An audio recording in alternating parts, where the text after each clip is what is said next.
Manifestations. Man up. Manifestations. Man up. Manifestations. Man up. Manifestations. A place where we inform, build, and inspire. Manifestations. Man up. Manifestations. Man up. Manifestations. Man up. A place where we inform. Manifestations. A place where we inform, build, and inspire.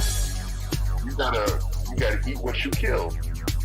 You gotta go out there. You gotta hunt for your meals. We all have that ability to connect with people, to be that motivational person in somebody's life. You gotta let people know there's certain lines you don't cross, and that there's gonna be consequences if you do. Man up. If you are an adult and you are in a relationship, that person's emotions are not your responsibility. Man up. Manifestations. Man up.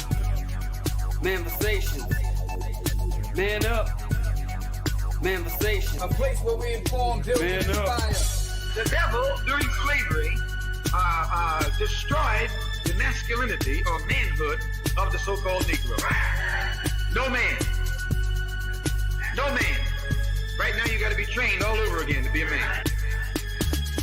When someone is obligated to do something, it is binding upon them to do it.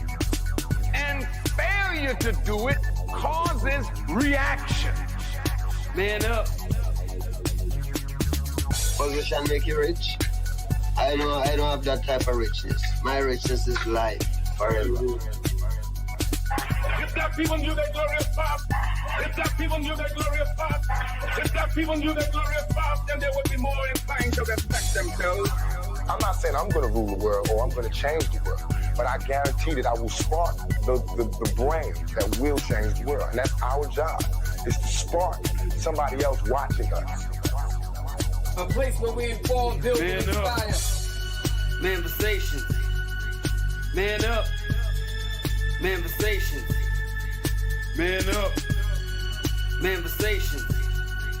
Man up. A place where we inform. Manifestations. A place where we inform, build, and inspire. You want to tell me about yourself? Go get your friends.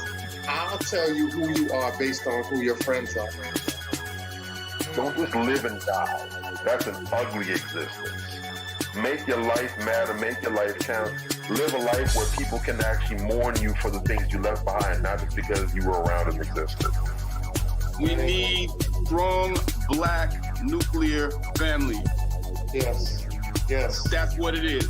Mother, father, son, daughter, all in the same house with a focus on the family unit as a whole. We had Tulsa, Atlanta, New Jersey, Detroit. We had Rosewood. We had Black Wall Streets all over. The Republicans aren't for us, but the Democrats aren't for us either. And we should have no alliance to any political party. We only have alliance to what is in our own best interest. A place where we inform, build, and inspire. Manifestations. Man up. Manifestations. Man up. Manifestations. Man up. A place where we inform. Manifestations. A place where we inform, build, and inspire. At the end of the day, as men in the community, we must stand together and be counted, because people look to us for guidance, leadership, and protection. And if we are not about that business, we are not on our job. Here we have grown-ass man conversations in the spirit of that purpose. Anthony Malcolm, Bobby Drake, Major Gage. We are. This is Manifestations 2020. Manifestations. Man up. Manifestations. A place where we inform, build, and inspire.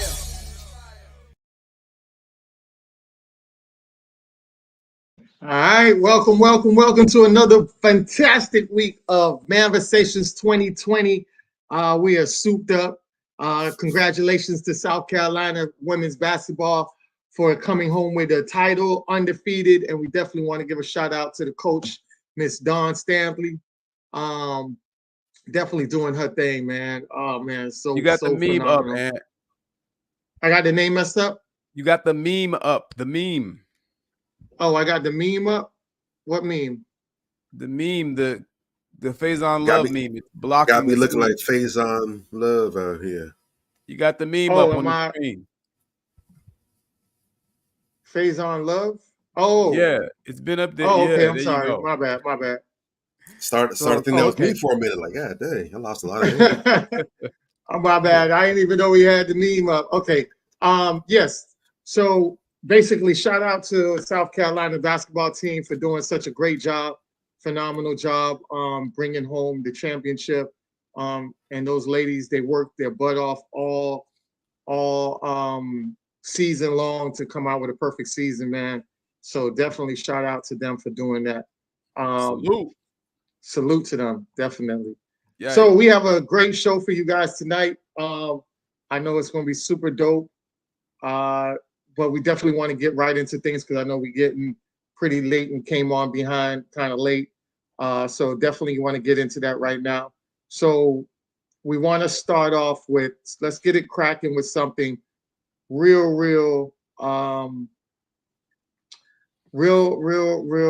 controversial, I should say, right? It had me, what do you call it? I had a big topic on it. A lot of people commented on it. So we're definitely going to jump into it real quick with the Trendly Weekly topics. And it is definitely, where is it? I'm sorry. Here we go. Right here. All right. Chance the Rapper. Chance the Rapper is filing for divorce from his wife, Christian Corley, and they've been married for like 2019. So I don't know if anybody has ever looked into the backstory of Chance the Rapper and what they were going through. I think a lot of people had the skeptical, or I should say the narrative about Chance the Rapper really having the divorce. They thought the divorce was basically from him dancing on, when he got caught dancing on Caribbean women during the carnival at that time. And it was a big uproar with a lot of people. And I think a lot of people thought that she was divorcing him because of that. And I think that was really the straw that broke the camel's back on a lot of things that she saw that was not really flowing in the way she felt like a marriage should be built, or how his leadership really wasn't up to par on what she thought that a man in that stature who is married, who has children, and automatically thinks that the mindset of that man was going to change. And I want to basically show you guys a video real quick on just that. So I think the video is this one right here, I think. Oh, let me see. No, that's not it. Remove that. I'm sorry. Which one is the video? Okay, here we go. All right, so I think this is a video right here. For over 4 years. One person asked, check this out. So the video in question made the rounds earlier this month and shows Chance enjoying himself at the annual Jamaican Fest as he dances up on a twerking woman. While most were supportive of Chance having a good time, some people began accusing him of cheating on his wife, whom he's been married to for over 4 years. One person asked, ain't you married? While another said, Chancellor, where is your wife? Along with a photo of Will Smith wearing an unimpressed look on his face. Another person said, so is Chance the Rapper still married? If yes, then bombastic side eye. So on Wednesday, April 26th, his wife took to Instagram and posted what many believe to be a cryptic response to all the criticism, highlighting a quote from Maya Angelou's letter to my daughter that speaks on people refusing to grow up. Most people don't grow up. It's too damn difficult. What happens is most people get older. That's the truth of it. They honor their credit cards. They find parking spaces. They marry. They have the nerve to have children, but they don't grow up. Not really. They get older, but to grow up costs the earth. It means you take responsibility for the time you take up, for the space you occupy. It's serious business, and you find out what it costs us to love and to lose, to dare and to fail, and maybe even more to succeed. She added in the caption, "I hope one day we all choose to grow up." While it's unclear if she was merely showing an appreciation for the late Maya Angelou's words, the timing is noteworthy due to the scandal, and many were in support of people just letting the situation go. One person said on Twitter, "Chance the Rapper's wife is not going to leave him, and if she does, that's silly. Dance." All right, so people are just speculating that she left him based on him dancing up on these Caribbean women. Like I said, I just think that that was a straw that broke the camel's back. And you go through the interviews, you could start to see that there was a lot of issues that she had based on the fact that he was a guy that wasn't really molding into the manhood image of a family man, structured family man.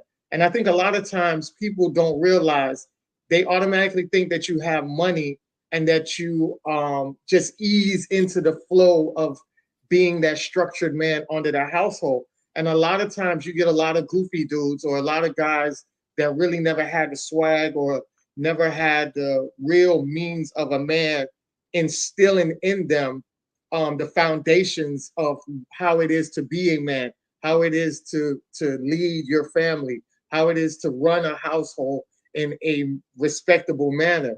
You have a lot of these guys who grew up, they didn't have that guideline. They get a lot of money now, and it's like they're doing everything that they want to do that they never did before. So it's kind of like a grown man living in a childhood. And we've seen that with Michael Jackson. Michael Jackson's his childhood was pretty much depleted because he had to use his childhood to work as hard to set up the stage for him to be that iconic figure. So during that time, he lost his childhood. When he got old and he got money, he started having sleepovers with children and stuff like that. And I think a lot of times he was living his childhood as a grown man, and it got him into some hot water and trouble because of it.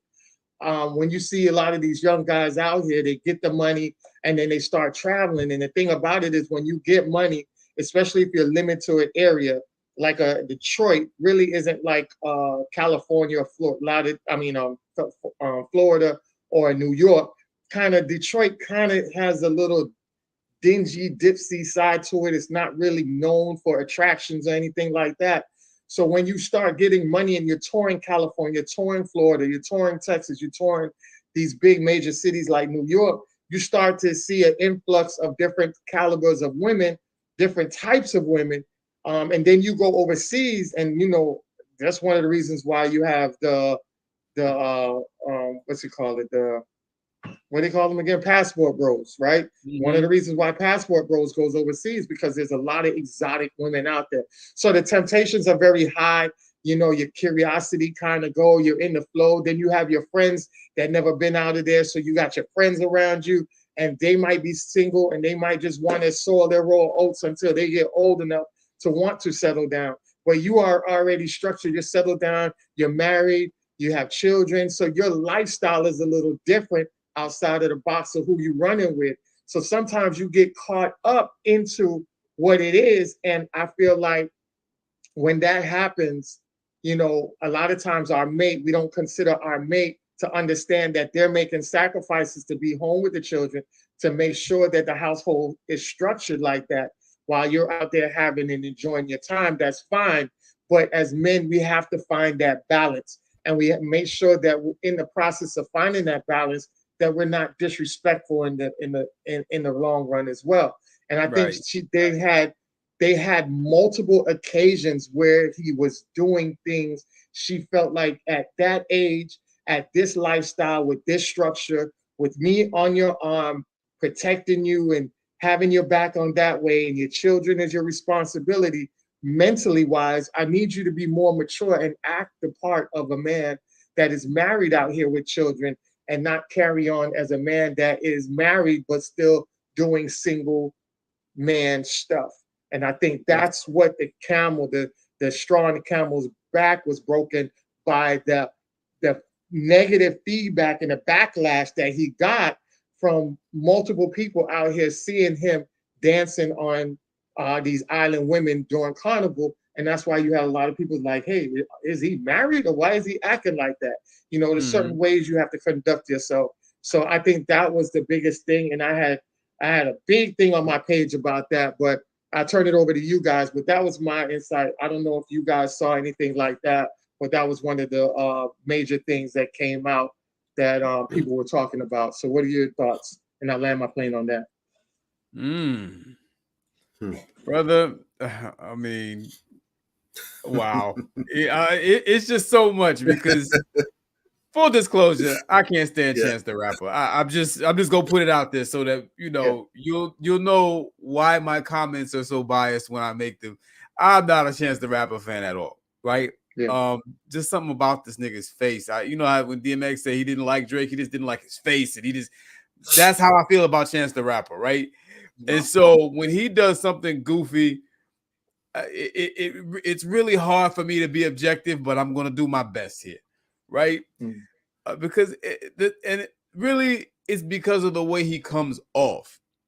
He just comes off like one of them corny ass dudes that wouldn't have no women if he couldn't buy them. If we just keeping it a buck, you understand what I'm saying? He's a whole 2 feet shorter than his woman. You dig? He just his whole demeanor, like even when he was up on a girl at Carnival, you would think he never seen a chick before. Like, dude, have some decorum about yourself. You're a celebrity. Correct. Keep yourself a celebrity status. He just seems like a thirsty buster to me. Maybe I'm tripping, but that's just how he kind of comes off. And you know how I am. I have a zero tolerance for cheating. And as far as I'm concerned, embarrassing your significant other in a public setting is about as close to cheating as you can get. Embarrassing them on some shit that makes you look like, you're doing something with the opposite sex. He didn't lay down with her, but it wasn't for lack of trying from what that video looked like. You dig? You're not supposed to go out there and embarrass your significant other publicly like that. Now, if that were the reason for her to file divorce, that would be kind of lame, I feel. You know what I'm saying? Like you said, it would have to be the straw that broke the camel's back and a series of other things that led up to that, including that. You know what I'm saying? But I do understand the sentiment, being that, bruh, you're married, you have a family, your wife is a person. When she's watching this video, she gonna feel a way. You understand? A lot of guys like to be like, oh, well, I'm making the money, and so I can just do whatever I want to do, not considering, how their woman feels. You know what I'm saying? And how she might feel when she sees you take certain action. You didn't have to do that. And it's not like you didn't know who you are and what that imagery would look like, the gravity of that image.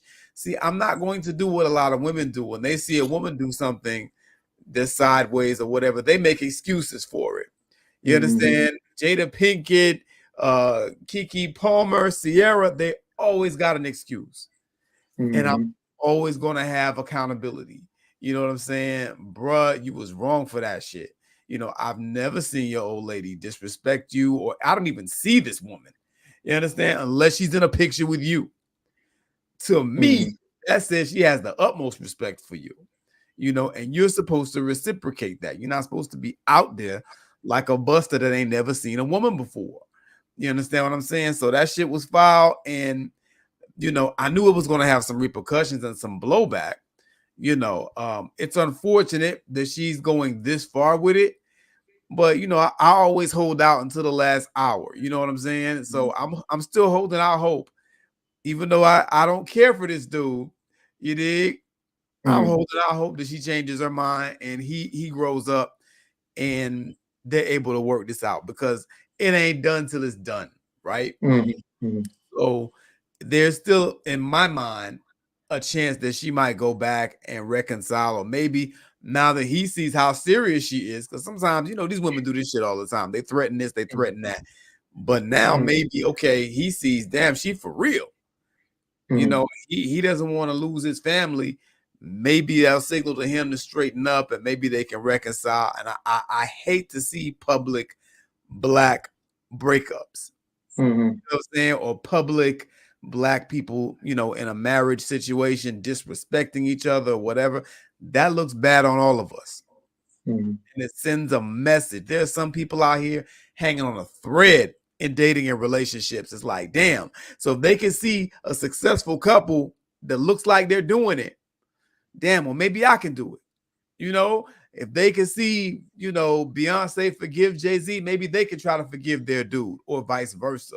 You know what I'm saying? So I'm always the optimist. I hope they work it out. It's foul. It's a terrible situation. But I mean, when you put certain energy out into the world, what you expect to get back? It's not the first time he done something slick, you know. And yeah, men in these type of situations, you're a grown-ass man with a wife and 2 kids. You need to man up and get off of this bullshit where a man gonna be a man or whatever that means. You know, we tend to show loyalty and the utmost respect to everybody, a lot of us, but our woman. That's just the truth. That's just the truth, bro. That's it for me. Definitely. I did want to say that, you know, a lot of people, like you said, accountability, holding their accountability on him. So when I posted it and I said, you know, I hope she finds better, holding him accountable for his actions, because I've known through the interviews that she was talking about this whole grown up thing. It's been subliminally put into context of it through interviews. So like I say, to me, by me studying and following it, it seemed like that was the straw that broke the camel's back. It wasn't just that initial thing that really made her want to break up with him. So that's why I said, but then what the people were saying about, oh, you know, it's messed up for her to break up for him because that's culture. And I told people like this, I said, listen, she's American. If I'm not mistaken, she's foundational Black American. I believe she doesn't know anything about Caribbean culture. So that's that ain't not no her excuse. culture. You know what I'm saying? Exactly. Even that ain't no excuse. It's Caribbean culture. Yeah. Fuck So out of I'm here. like, No. I hear a lot of people talking about Caribbean culture, and I'm like, listen, that's culture. You know what else is culture in the Caribbeans? Is pedophilia. Pedophilia is culture in the Caribbeans. Wow. Domestic violence is that's kind of cultured in the Caribbean. Yeah. You know what I'm saying? So you can't sit back and say culture out of disrespect for one aspect of it and normalize that. That's disrespecting your partner. If you're married, you shouldn't be dancing on other women. You know what I'm saying? But and Chance the Rapper ain't no damn Caribbean dude. Yeah, so that's what I'm saying. So that's what I'm saying. Like, you can't use the culture. When I saw people using the culture, it was just another way of deflecting from accountability. And that's what kind of, and I ain't even go in deep on that whole, you know, the pedophilia and the domestic violence that's heavily rampant in these Caribbean countries. You know, we got grown ass men preying on schoolgirls, even police officers that be preying on schoolgirls. You know what I'm saying? And it's normalized. You feel me? Now, we don't want to talk about culture, because when we get into that, then y'all start to back off because y'all don't want to accept that part of the degenerate culture as well. So I just wanted to add that in. But go ahead, Bobby. I'll land my plane on that.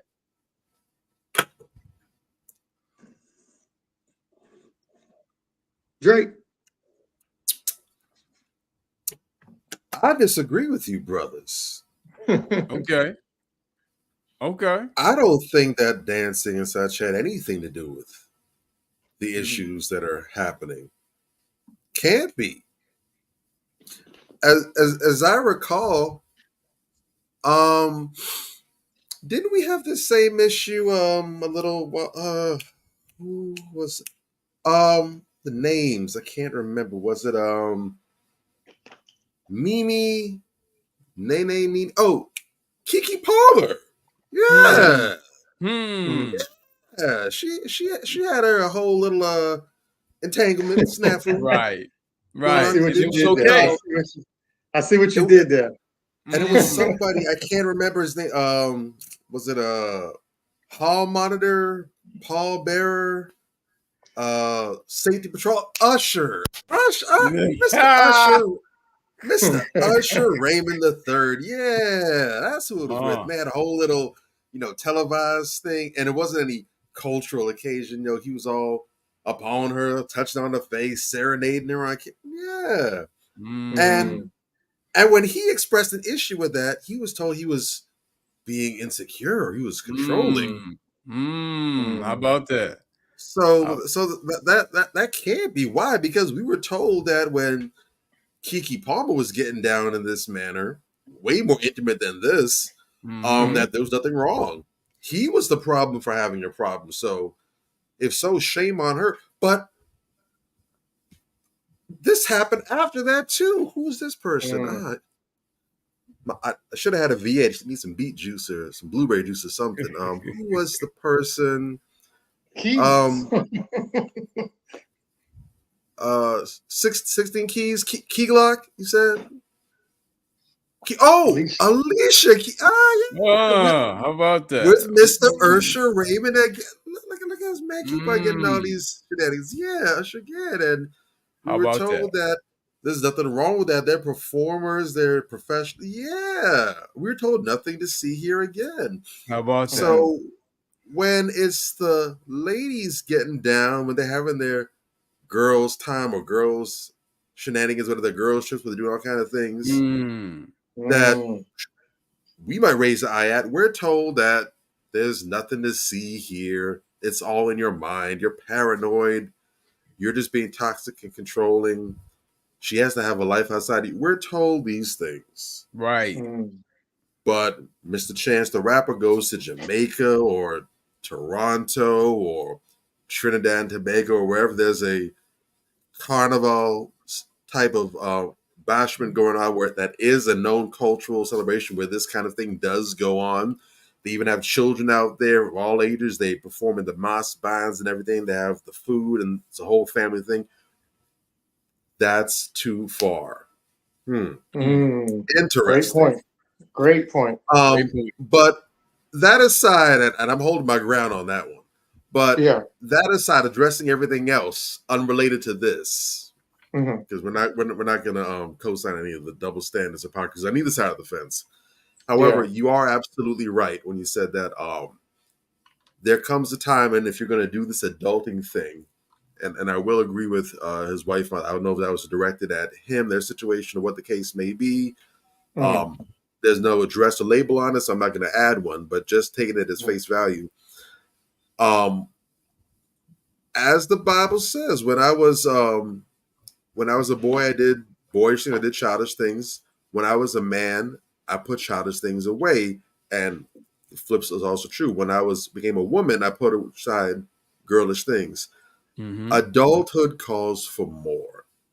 Now, that's not saying that you can't have fun, that you can't entertain yourself, you can't go and do things and see things.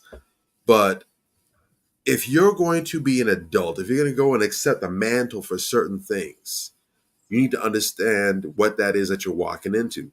See, the reason why a lot of people are not keen on marriage, or even, let's not even take it as far as marriage, why they're not keen on dealing with relationships, is because they understand that when you enter into these arrangements, there is a mantle that you're accepting, where it's no longer just you.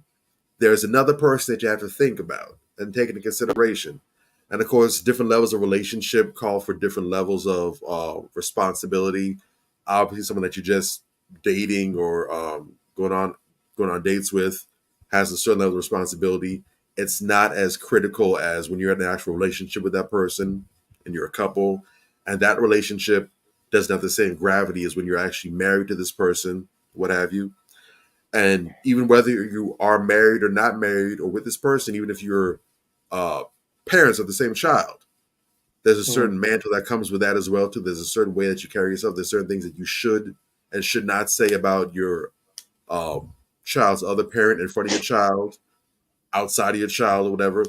Yeah, there's respect, right? So there's a way to carry and conduct yourself. I at least appreciate and have respect for the people that acknowledge those things and say, because of that, I don't want to do such and such. I don't want to be a husband. I don't want to be a wife. I don't want to be a girlfriend or boyfriend. I just want to date. I just want to do my thing. I have respect, and I tip my hat to those individuals that peep that and say, because I recognize this, I'm not ready for this. I don't want to do this. And so they don't get involved in that. they leave that to the side. Fair. My beef is with people that go ahead, they sign on the dotted line. No one held a gun to their head. No one blackmailed them. No one strong-armed them. There was no chicanery or trickery or deception involved. And now after they've already went ahead and made the agreement, made the arrangement, they want to welch on the deal. I have a problem with people who lack integrity, and I have a problem with people who do not honor their word and their agreement. Things change. Things happen sometimes. But you adjust and adapt accordingly. But if you make the deal, you say, this is what I solemnly swear this, I make a vow on this, that, and the third, or whatever, own that. Yeah. If you jump the gun, sucks. But you know what? Hold your word. There was a time when people complain, funny enough, now with all these laws we have now in the courts, certain places, you have people in and out of court all the time for the smallest things. They purposely go and make deals and arrangements with people and break them just so they can go ahead and do what they want to do when they didn't have to make the deal in the first place. Honor your deals. Honor your arrangement. The reason why contracts are even a thing, people talk about marriage is just a piece of paper stuff. The reason why we have contracts now and all kinds of legal provisions for punishment when people break them is because there was a time when you didn't have to do that. You gave your word on something, and if Anthony gave his word he was going to do such and such, if Major said, I made this pledge, I owe you this in exchange for this, whatever, even if the person got screwed or gypped or played in the process, because they gave their word, they're like, you know what? I'm taking an L. I got deceived, I got tricked, but you know what? Because my word is on the line, because my family's honor, my honor is on the line, I'm going to uphold my end of the bargain, even if this person played me, or even if I don't like the outcome. Nowadays, people will promise you something on the life of their firstborn child, and in the same second, they go back and welch on the deal. Crazy. So that's why we have to have these arrangements and such, because unfortunately, we do not live in an era and a time where people value their word, where keeping their honor is worth more than the life, because they'd rather die and go out on the shield being known as an honorable man or honorable woman than living and people know that they fouled and they double-tongued. So again, if you're going to get in these things, be an adult. Know what the hell it is you're signing up for. And if that's too tall a task, leave it alone. But if you accept it, and you bear that and you do the best that you possibly can with it while seeking to do better with it. Fair. Amen. I totally agree. Definitely agree. I hope they can, whatever they choose to do, whether they want to mend it or, score their separate ways. Maybe she circles the block back like Tia when she sees what's out there. Maybe he might give him some time to think about it and realize, hey, I got somebody's dope, my child's mother. Maybe I need to tighten up and do what I need to do and make this work second time around and make it stronger than the first time. No doubt. We wish them the best on that. So, and it just one more thing before you move on, shout out to that sister, because you got a lot of people wearing the badge of wives out here. Shout out Sierra and Jada Pinkett Smith, that just carry themselves like shit. What I'm saying? This sister carries herself respectfully. She's never out there acting rowdy and raunchy like a hood rat. She's never dressing like a whore. She carries herself with decency. You know what I'm saying? And it's like, yo, you got to appreciate and respect that, man. Period. Definitely. And speaking of carrying yourself like that, I definitely want to show you guys a video of somebody, and we want to get down to the bottom of it, right? Yeah. So I'm gonna show you a video of the culprit, and I'm gonna show you a video of the person who made commentary of the culprit. All right. So the culprit, we bring the culprit to the stage right now. Every day I'm fighting for my life. So look, so this school put me, I came up here, got you, trying to talk to the kids, getting the word of the day, they gonna put me on me. Tell me I smell like weed, watch this. I don't give a about making his job hard. My job hard. Every day I'm fighting for my life. Every day. They tried to put from this school. Bless me. I'm coming back around that. I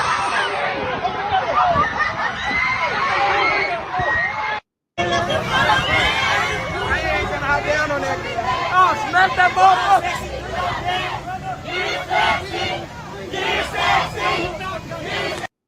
So look, so this school put me, I came up here, got you. All right, and then we got the Agree, I don't care. A lot of these new age artists, new age adults are exactly why I'm afraid to have kids. Because they want to be the kids. Like, the grandma's the baby. Currently going viral on Twitter right now because I had retweeted a post where Sexy Red was mad because she couldn't go and perform or speak at a school. And I said that I've been telling y'all her target audience is kids. Because it is. That's what I believe. That's what I see with this shit. You don't got to agree. I don't care. A lot of these new age artists target kids with very hypersexual and explicit content. I feel like my point is proven seeing that she's mad she can't go into a fucking school. Because why, as an adult entertainer whose music is on the verge of erotica, would you even think it's appropriate for you to show up at a school and then show up like that? Smelling like marijuana with your cleavage hanging out. Baby, you wouldn't even be able to go visit your baby daddy in prison looking like that. But that's how you show up for the kids. Okay. 2, why would adults even think it is morally right to book a fucking Sexy Red to come speak to kids? From the teachers to the fucking superintendent to, why would y'all think that's acceptable? The adults of this generation do not want to protect children. They just want to exploit them. Y'all don't see black kids as kids. You don't see black children as children. This is why y'all in my comments in my last videos mad at me because I don't agree with an 18-year-old being a 304. The amount of adults in my comments trying to justify this shit is just like blowing my mind. Somebody said, well, adults love sexy, kids love sex. What adult is condoning their child listening to Sexy Red? Even I had to sneak to listen to Kaya. The adultification of black kids right now makes me want to fucking slap every bitch in here. A lot of these new age adults remind me of those older monitors who would come and substitute after school and who would think they was one of the kids. I'll never forget, I had a whole beef with one of these grown ass monitors. Literally, I had to call my mom up to the school because she beefing with me like she a kid. Literally, you mad at me, but you kicking it with the whole football squad. And what's funny is she ended up getting fired years later because they got found out that she was messing with one of the kids. And that's what y'all be giving. Like weirdo behavior. Y'all are blurring the lines. Y'all do not want to hold space for the kids. I told y'all hating bitter aunties is in the club with y'all now. They in the club turning up with you. They don't want to be your auntie. They don't want to be your big sister. They don't want to be your mentor. They your fucking competition. Confirmation. You can go to the club right now and see an 18-year-old with the same aesthetic as a motherfucking 35-year-old. It's weird. Yeah. Woo! She was spitting. My God. Y'all thought y'all done send her some screenshots of our conversations? Man, because I'll be damned if she didn't say everything I've been saying for the past decade plus. I'll be damned. God. It's like looking at me with a wig on. It's more powerful coming from a woman. That's what makes it more powerful. Yes. Because those are the voices, unfortunately, that have been missing from this space like this. Yes. Real exactly. Talk. Because more of those we'll get more deflection of bashing women. Because when we hold women accountable, they deflect it as bashing women. But when women go out there and tell you, like, that's not how you operate as women, you don't say she's bashing women. No. You know, you take it as a grain of salt. Either you're going to listen to it or you're going to or discard it. You know, and that's why they're going to say she's a pick-me. Yeah, that's what they like to say. Oh, you a pick-me. You know, it's sad and pathetic, but I got to put it out there, man. I got to put this on the sisters. Because we wouldn't have women out here behaving like that if when these chicken heads started popping off, they didn't get the support of the women. I'm not saying that, I'm not absolving the men of any wrongdoing in supporting this shit either, because Luke goofy ass was out there talking about how, you know, how wonderful Sexy Red was a couple months ago. You know what I'm saying? And how we need more Sexy Reds and Sukihanas out there. His goofy ass actually came out and said that. So I'm not absolving the men. There's still some low energy plantation fuck boys out there, you know, behaving in a manner that says, okay, you know, this is acceptable. Not only is it acceptable, we need more of it. Trick Daddy said that shit too. We need more Sukihanas out there. The fuck you talking about, bro? You know what I'm saying? So yeah, you know, it's bad that the men are on it, but the women are it. You understand? The women are it. You know, so if the women shut it down, it's not going to happen because those are your peers. Those are your immediate peers.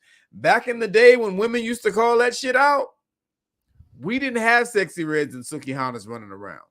Correct. Or maybe, just maybe, it was because it was only men that were exploiting women. Have we thought about that? Because back in the days, I can remember when they had a boycott against Nelly, when he swiped the credit card on the girl's ass in the video, the whole damn school came out. What is it, Spelman? The whole damn school came out against Nelly. And they were boycotting. They were in the media. There were stories written on this shit. It was that serious. That was for the tip drill video. Fast forward, 10, 15 years, Cardi B drops a video called Twerk. It's the same goddamn video. Crickets. Nobody said shit. In fact, then the narrative was that it was empowering. So, ladies, you got to make up your mind. Which one is it? You see, because at the end of the day, most of Sexy Red's fans are women. All right? The overwhelming majority of her fans are women. And even if they weren't, if women shut something down, the men can't make it go.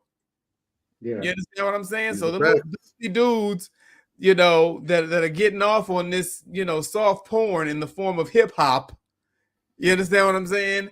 They can't make nothing go if the women don't co-sign it. If the women are like, that is offensive and it is disrespectful to black women, whatever, and they got out there against this shit, which the overwhelming majority of them don't, they're either indifferent or they're supporters of it.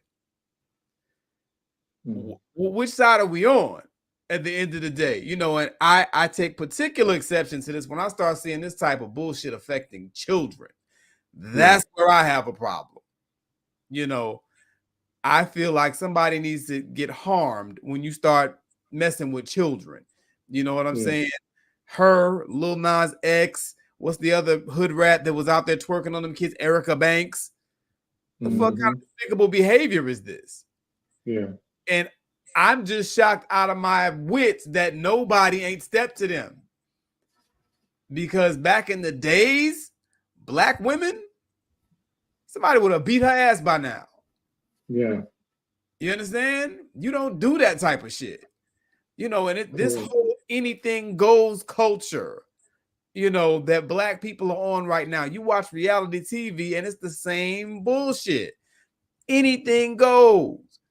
Niggas will get on TV and do anything for some damn views. They have no integrity. They have no self-respect. They have no dignity. They have no race pride. They have no code. So, yeah, we got a long way to go and we allowing shit like that to happen as a race. For me, bruh, real talk, if I'm at that school, I'm calling the police. We got this bitch out sexualizing herself in front of kids. Come lock her ass up.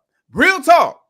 You understand what I'm saying? I'm not the one to call police on no black person, but I mean, the alternative is to sit by and watch the destruction of the community and not have done anything. And that's not some shit that I'll ever do. But then again, I'm a real black person that cares about their community. Some of y'all motherfuckers ain't. Like Tupac would say, which side are you on? And I'll land my plane. Well said. Well said. You know, similarly, I recall about let's see, this is 2024. This probably was about maybe a decade ago or possibly a dozen years ago. I remember when Mr. Juicy J of 3 6 Mafia fame dropped that hit song is. Yeah, the hit song is a huge record. I know it was killing Miami. It was blowing all across the country. It was blowing the radio station for years and years. Still gets a lot of love when it comes on now. Very simple, very catchy in his typical fast. You're not going to get a whole bunch of lyricism and stuff out of Juicy J, but the hook was just infectious. Just bands that make a dance. Bands that make a dance. Mm-hmm. And song was a huge hit, very simple. And there was a huge bunch of controversy down here because in this music video, there was a marching band. And they tried to keep it on the low, but they had the lights the whole was kind of like a club type scene or whatever. So you couldn't really see who was in it too much. They kind of had the logos blurred and everything. But they had a marching band, the percussion section in particular, playing along with the hook. And there was the music video and everything, and you can really see everyone's faces, but you can see the hats, the outfits, the uniforms, the drums and everything, the cymbals, what have you. And it came out that he filmed the video down here in Miami, and he did it with a local high school band. So, this was internet days. It wasn't quite where it is now, but even back then, had the world's greatest investigators on internet back then. They did their digging, did the due diligence, and they found out that it was none other than the Miami Norland Senior High School marching band playing in there for them. Wow. Now, it's not that being in a music video is a bad thing or is an illegal thing to do. There have been bands and schools that have been featured in music videos in other places in the past for different artists, what have you. It's happened in different places. However, because this is a public school organization, public school club, in order to have the likeness, the image, and the association of the group in your media imprint, it's the same thing as if you have like a media day at school, whatever, or we can film in school, have to have the kids sign waivers or whatever, people sign waivers. If you don't sign a waiver, you can't be on film. The reverse is also true. In order for this organization with our face, our image, our likeness to be featured, there has to be approval from administration in the school. And then on top of that, has the approval from the school board as well, giving their blessing for them to go ahead. And of course, that's subject to discretion, primarily based on who is involved. So they wonder what the project is, what is it about? Is this something that is a good look for the school to be associated with? Mm-hmm. And because they knew good and damn well, the school administration and the Miami-Dade County Public School Board was not going to sign off on a bunch of high school kids playing in a music video with a rapper and a bunch of scrippers and video girls tossing ones in a club, ass shaking, talking about bands and make a dance, trying to be cute with the name and everything. That wasn't going to fly. When that dropped, there was a whole fit that went down. I remember there was a lawsuit filed against Juicy J and his record label. I remember that went down. Wow. I believe the band director actually got fired, if I'm not mistaken, for that. The band director and the assistant band director got canned for it. And the band itself was penalized. I don't think they were allowed to perform or do any events or anything for like a year or so. I forgot all the specifics, but it was a huge file. It was a big controversy back when it happened. Being long-winded, but the point I'm trying to make is that is the response that's supposed to happen when you have something like this. And no shade to Juice, he does his thing, but that is not the kind of content that you need or want to have associated with children. Yeah, bro. Absolutely finger licking not. How far have we come a decade later where now you inviting a known booger wolf who makes straight up reprehensible content? I don't care if you're a fan of hers or not, if you like her music or not. The one thing that we should be in agreement with is that music should not be anywhere near a child's ears. Real talk. And you go ahead extending an invite to bring this to your school to perform. I don't care if she was going to. The only thing Sexy Red can go to your school and say is that drugs are bad. That's the only thing that should be going down. Drugs are bad. Teen pregnancy is bad. That's the only on a whole dare, great whatever program they have for abstinence for drugs and gangs and all that stuff. That's the only thing she has any business coming to your school to say to the kids. And as soon as she does say it, drag her ass right back out there.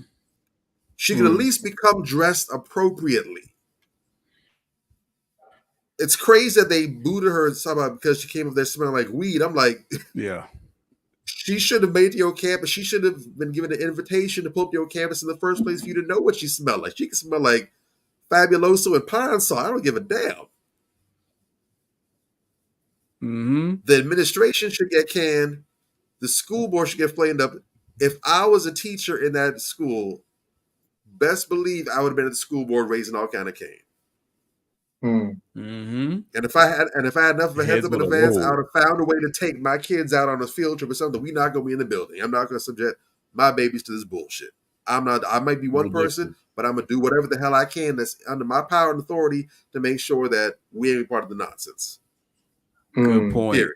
It's the compliance that everybody had to comply with that shit to make it happen. Yes, that's real. Yeah, invited the ops, and it was Miami Northwestern. I'm reading it right now. Did I say Northern? I just thought about that. Yeah, my bad, not Northern. Yeah, shout out to the Vikings. That was the Bulls. Northwestern. That's the yellow. Miami Northwestern, because the principal said Northwestern principal Wallace Aristide said. I remember. They're playing their instruments and thinking it's something innocent, wearing our uniforms, only later to find out they edited the video with rancid content. So yeah, Miami Northwestern was the ones, and the Miami School Board were very hot about that. That was a huge deal. Yeah, and they used Lil Wayne's attorney. It was Lil Wayne's attorney, Ronald Sweeney, came out and said, and had to defend the whole thing. So yeah, you know, it's crazy, but yeah, you're right.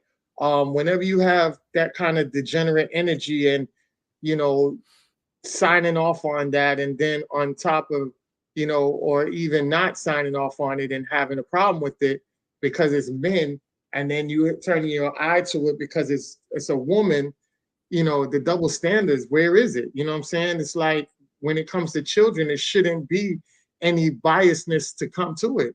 You know, you have a woman, at least Juicy J, right? And I'm not defending it, but at least Juicy J's lyrics say bands will make you dance. You got Sexy Red that said bend over and let your coochie breathe. That's just the radio version. You know, the raunchy version is bend over and let your pussy breathe. So most artists that perform live perform the raunchy stuff. So you're gonna have somebody like Sexy Red come inside of school to tell your children to bend over and let their coochie breathe. Hands on your knees. Come on, man. Somebody, like she said, she would have been slapping somebody, and I co-signed that. Real talk. You'd have to get to the Mr. 3000, Bernie Mac slapping folks in a movie type shit going on. You know what I'm saying? That's the type of level that needs to be addressed with that, because that's, you know, you got your children. I tell people all the time, and we talked about this a lot, and I said this on this platform, your critical stages of raising your child is in the womb all the way to 13. This was what this was. This was a middle or elementary school, right? I think it's a middle school. It was a middle school. So even in the middle school, they're not nowhere close to, they're in the realms of the 13. You see what I'm saying? Because when you go to high school, touching their hormones, puberty just hitting them. Yeah, when you go to high school, that's like 14, pretty much you're supposed to be 14 and up. You know what I'm saying? So middle school, elementary, middle school, those are still the molding stages. And you got this woman coming in here molding your child mentally on that ratchet bull crap. You know what I'm saying? And then wonder why when they get to high we're in the bathrooms having sex with different people. Because we're We're too over sexualized, and we gotta counter that. We gotta start getting the mentorship in. We gotta start, reeling back and getting the code of conduct that we had before. You know what I'm saying? And putting our foot down and getting back to the roots of who we are, and stop letting this chaos just get out of hand, because this is just disrespectful on all levels. And then to have her, the nerve of her to be mad and not take accountability. She didn't even take accountability coming smelling like weed. She said, these motherfuckers stop me because I'm smelling like weed. So you knew that you ain't supposed to smell like that, and you still got mad because they stopped you? Come on, what type of mindset you is as a I wouldn't even say woman, as a girl, because that's a girl mindset. Not even a girl, a female. You know what I'm saying? Like, that's not even a woman's mindset. Woman would take responsibility and say, you know what? I screwed up. I really messed up. I want to apologize to everybody out here. I messed up. You got mad at them for stopping you because you smell like weed. And guess what? If that was a guy, and I'm going to put this out here, if that was a guy that came to a school smelling like weed, you don't think he'll be locked up? Because remember, school has a drug-free zone over what, 500 feet? I think with guns, it's 2,000. Mm-hmm. Yeah, that's an easy probable cause stop for any law enforcement officer. Yeah. You smell like marijuana. So now we're gonna pat down and search everybody in your entourage and your crew. Yeah. And you got a vehicle on the premises, we're gonna check the vehicle too. Right. Exactly. I'm pretty sure if it was some men, police would have been, and you have police on school property. Depending on the school property, they normally have school police there. Yep. Result. You see what I'm saying? So it's actually a bigger picture than what is being displayed. That's a big problem, and everybody's sweeping it under the rug. And that's acting like problem. It's normal. Yeah. Acting like it's normal. And that's a straight problem. And I want to say, speaking on that, when you entertain that type of behavior, guess what? These young girls grow up, and this is what they act like when they grow up. And this is sad. Let me out. I'm talking to all of y'all. Okay, come on.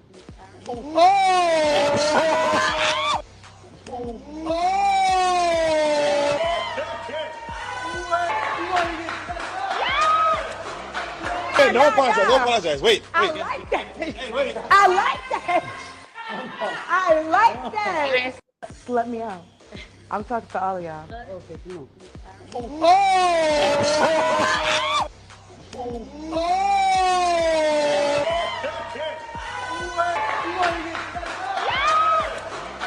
Hey, don't apologize. Don't apologize. Wait. I like that. You see what I'm saying? I wish you didn't replay it because I missed the first part. I just saw. I thought he was putting hands on. I didn't hear the first part. I wish I did hear the first part. No. It's okay. Yeah. Oh, okay. Seeing it twice was 3 times too many. So you have these type of women that come up here and they do that type of thing. And I want to play this video real quickly, and then we can go back to talking about that. And isn't doing right. You know why?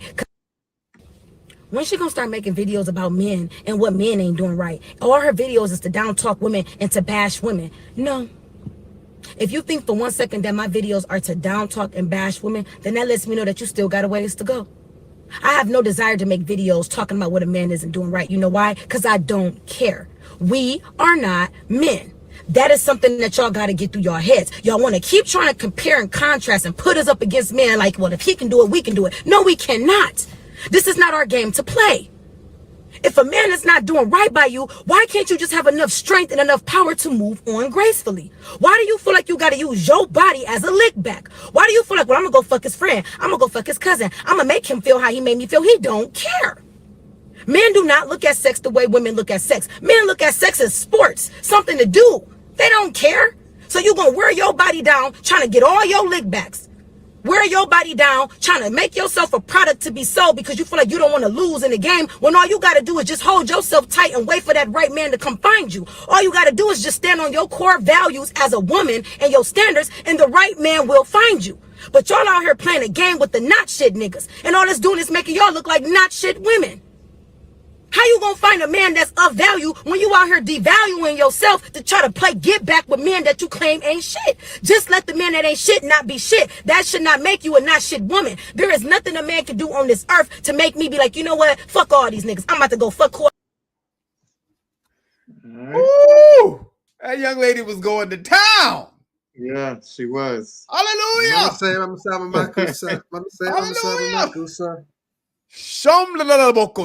Nick, hold up. He probably did spit on her also. I wouldn't doubt it. I don't even want to consider that. Oh my God. That video, and you know what? That shows the contrast. Because in that first video, you have a low-level hood rat, gutter trash female. You know what I'm saying? In this second video, you have a knowledgeable, intelligent sister trying to give these morons some game, and she's explaining how they're attacking her for trying to correct their despicable behavior. So at the end of the day, what I took from those two videos juxtaposed to one another is to make sure, men, when we're out here, that we are mindful of the spectrum. You dig?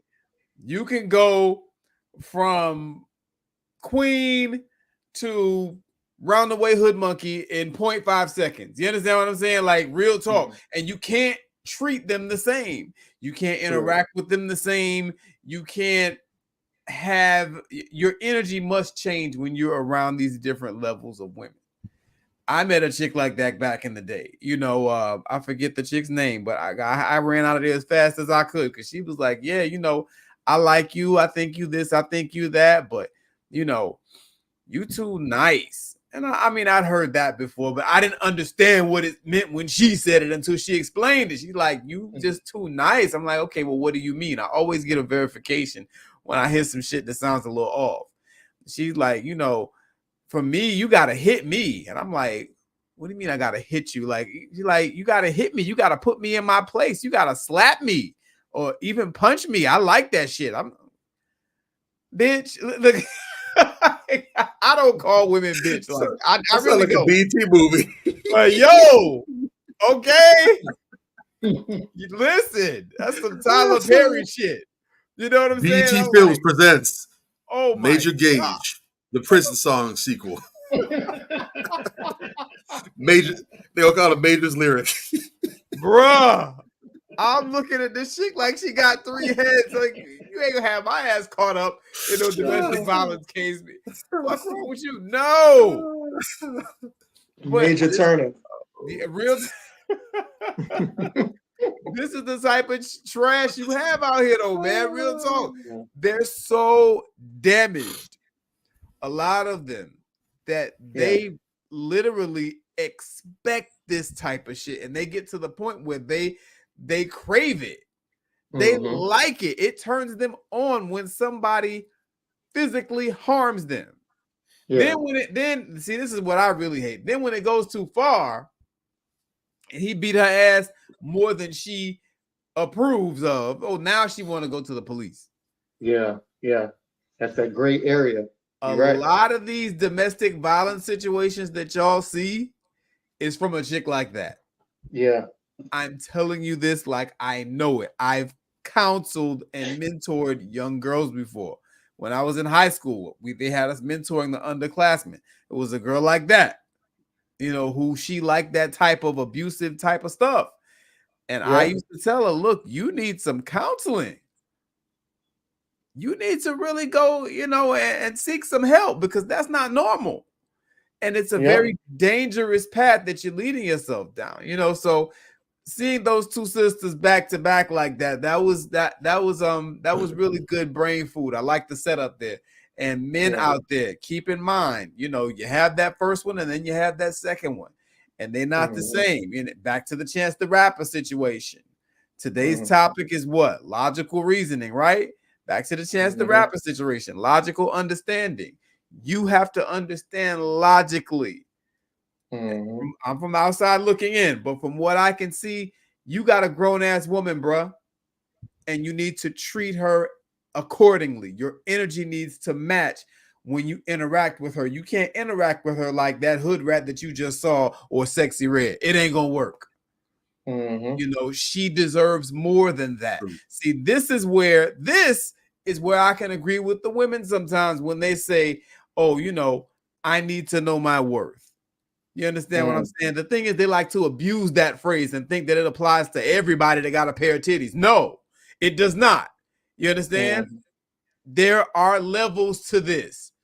You know, you got a woman like that who carries herself right. She's respectful. You know, she don't be in nobody's face. She don't be on nobody's internet saying nothing stupid. She is a lady. You're supposed to step up and treat her that way, man, and have the utmost respect for her. So real talk, you know, this should let y'all fellas know it's levels. You know, and shout out to that second sister for going to town and keeping it a buck, because we need more sisters out here like her checking this bullshit behavior from these goddamn, you know, hood monkey ass chicken heads out here. That ain't it. That ain't, you know, I hate when you say something about the way they're acting. Oh, you down in women. Like she said in that video, it ain't about down in women, because women don't act like that. It's certain ones of you motherfuckers that display that behavior. And you're the one getting checked. That's like we criticize Kamala Harris. Oh, you down in black women. First of all, she ain't black until it's time for the election. Secondly, we are criticizing the behavior of a Kamala Harris, and we're criticizing one person. How is that you talking down black women? It's one goddamn person. Exactly. You need to get their goddamn mind right. People just be talking and not thinking. You know, we have let this behavior go on for so long that it has become normalized. It has become the culture. Like you said, this bitch can actually get mad that people are talking about her for pulling up to a children's school, knowing her antics, smelling like weed with her titties out. And you got the nerve to be mad. Somebody should have locked her ass up. And I thought it was very telltale that I think a lot of people didn't realize what she was saying. They thought she was trying to be funny. But even when you go see somebody in prison, they have restrictions on how you dress, real talk, how you look, because you can't entice the men that's in there. You pretty much have to be covered up, and it's very strict. So if you I actually forgot about that. That's true.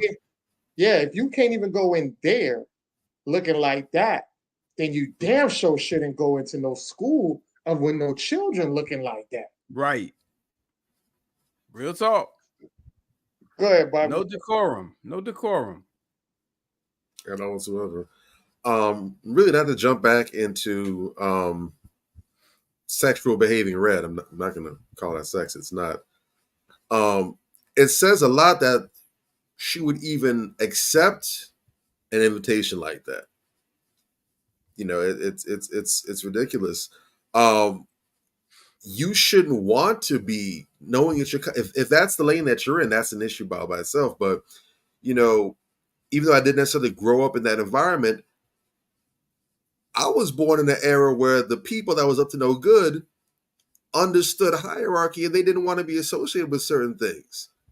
You know what I'm saying? And Major, you talked about that before as well too. You've seen that yourself, where you might have dudes out there selling dope or slinging rocks or banging out there. They say they on some gang business, and when the young kids come around trying to hang or trying to be cool and trying to act that way, they go set them on about their business. Like, hey man, move them around here. Go do your homework or whatever. Here's $5. Get some candy. Go. You don't need to be around here. They would actually go holler at their parents like, hey man, you need to do with your kids. They out here where they're not supposed to be. They were out here policing them kids. They was up to no good. They had records. They was a bunch of felons moving foul, moving low. But at the same time, they didn't want to see any children get caught up in that nonsense. They recognize, hey, this is rated R. This ain't for kids. Go do something else. Go find you some toys to play with. Whatever. Nowadays, you got the degenerates. They want to be up and around the children. They want to have that influence. shoot, I even remember when and I think there's some controversy about that on the low, but really he himself brought it to light. There's some confusion when The Weeknd got nominated for a Nickelodeon Kids' Choice Awards, and that's actually funny as hell considering what came out about Nickelodeon recently. But he went ahead and he put him on blast, and that song Reminder, he put him on blast for nominating because he's like, look, man, I don't make no kid-friendly music. I don't make no now that's what I call music or kids Bob Jones. I don't make no family-friendly music. I make songs about popping pills, doing dope, smashing hoes, being in the club, blowing money. There's nothing about what I do that's Teen Choice Award friendly. What the hell you nominating me for this for? What's wrong with you? Again, doesn't want dissociation. So it says a lot that a person that's in that lane would want to have access to children, want to be around them, like there's some kind of role model or example or someone that the children should take heed to. Like you said, who is the target audience? That says it all. Right. But as for the other two sisters, it's a tale of two cities right there. You got the crack house, and then you got the presidential palace.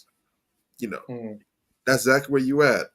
And the funny thing is, just based on the way they speak and conduct themselves, I'm not talking about any accents they may or may not have, any tones, or even the vocabulary usage, but just the way they speak and the way they conduct themselves.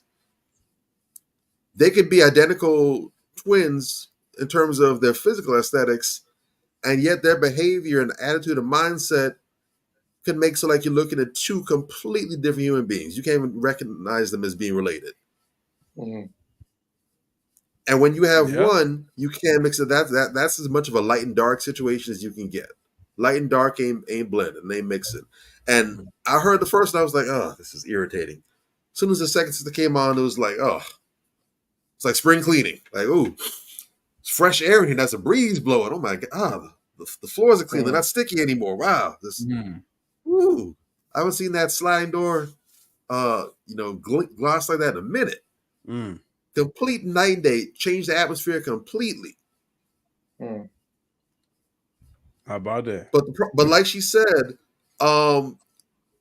we have these women, and I've spoken about this on here before as well too. We talked about this. We have far too many women that really want to be men. Yep. They have completely shelved, if they haven't just outright tossed aside their femininity and their womanhood. They want to be men. They want to have dicks like men. They want to have pissing contests. They want to pull it out. They want to whip it out in the bathroom stall, have a pissing contest. My Johnson is longer than yours, thicker than yours. I can pee harder than you for longer than you. I'm just a better man than you all around. That's what they're trying to do. Like you said, you're not competing against other women, or better yet, competing with yourself. You're out here trying to compete against men. And not just men. And again, because it gets even deeper, it's not even men you're competing against. You're not trying to compete against the best and the most upright men. You're competing with the lowest of the low, the bottom feeding men. Yes. The little dregs at the bottom of the septic tank where all the solids is at. That's what you're trying to compete with. So even in your aspirations to be like men, you're not shooting for the cream of the crop. You're shooting for the sludge at the bottom of the dumpster. That says an awful lot about you. Your mentality. It's not even enough for you to be backwards. You upside down too. You are as off as possible, trying to hit every single point. There's a song that Joe Budden did some time ago, one of his mood music mixtapes, where he's going in on some issues he had with an ex of his. And there's a line that he said that just always stuck with me because, it's just telling, but it's how a lot of women seem to think. He was going and talking about, I guess there was a time, I don't know whether it's real or just for the song purposes, but how she went and cheated with someone to get back at him. And he was like, that didn't phase me. He's like, that dick was inserted in you. How can it pay me back? These are things that you do into yourself. Wow, that's heavy. But you're trying to spite somebody. You're literally cutting off your own nose to spite somebody else. You hold on the burning hot coal, burning yourself. Talking about you're going to throw it at this other person. You affecting yourself before you can even get to me. Mm. Mm-hmm. And even if it's affected, even if I'm hurt by what you're doing, even if I'm devastated, what does that do to you first to get to that point? Real talk. Real talk, sir. People got to heal, man. People really have to. It's not a trendy catchphrase. It's not a dismissive insult or what have you. It's a statement of fact. A lot of people need to go heal. And I wouldn't. And if you're that bad off, I wouldn't recommend you try and do it solo. You need to go ahead and take the money, invest the money, save the money, go sit with someone, a licensed, trained therapist, and you need to get to the core of those issues and sort them out. Because you can't possibly have any healthy relationships, even a healthy relationship with yourself. Agreed. You shouldn't even be able to trust your own self with making decisions for yourself until you do that. Because if the source of your decision making is jacked up, how can you expect anything that comes out of there? The way you behave, talk, think, move. How can you expect anything to come out properly? You shouldn't be able to trust yourself. You need an adult chaperone for real.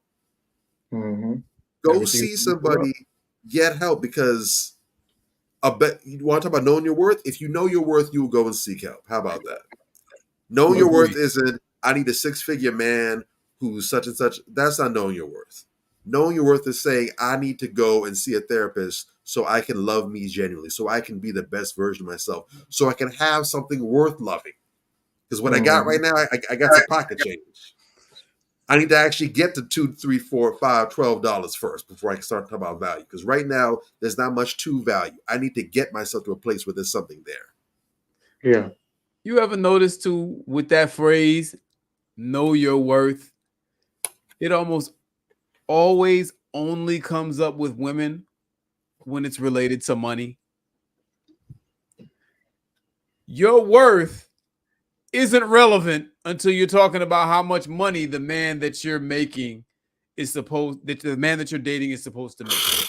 That's the only time that your worth is important. What about your worth regarding not having children out of wedlock? Oh, did I say that out loud? Because at the end of the day, there's this whole conversation where, you know, people are shitting on single mothers, and, you know, people are mad that people are shitting on single mothers, and people are getting upset that people don't want to date single mothers. But at the end of the day, ladies, you're the ones that allow somebody to make you a single mother. I'm not excusing the guys for doing it. You understand what I'm saying? I feel that men need to, you know, step up and be more selective about the women that they bed and have children with. But at the end of the day, like you say, it's your body, your choice, right? Or that only applies when you want to have an abortion. Don't get me started. Don't get me started. I just had to throw that in there because that phrase makes my head explode. You only hear that shit when it has to do with her selecting a guy who makes a lot of money. Oh, I know my worth. But everything else, you're content with behaving like a worthless whore. What's up with that? In fact, it's in a materialistic sense as well, too. Yeah, that's what I'm saying. That's the only time it's rarely. I've heard it applied in other situations, but rarely. Like money. For every one time I hear it mentioned in that context, I hear it 19, 20, 30 times in the other context. Always about money. You know, the nice place that he has to take me for a dinner, how much money he has to make.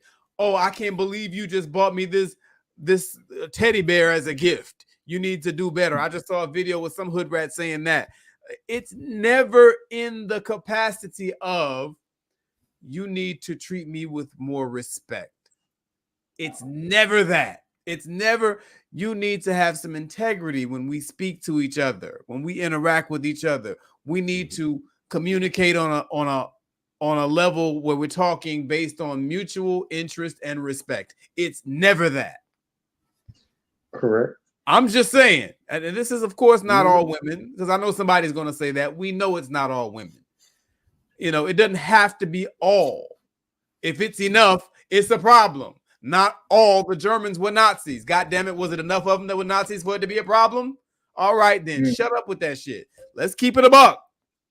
Let's speak what it is. That's all I'm saying. You know, ladies, you gotta have some real standards about yourself, because at the end of the day, when these women, you know, are so upset with the situation that they're in, it really boils down to them not having any standards.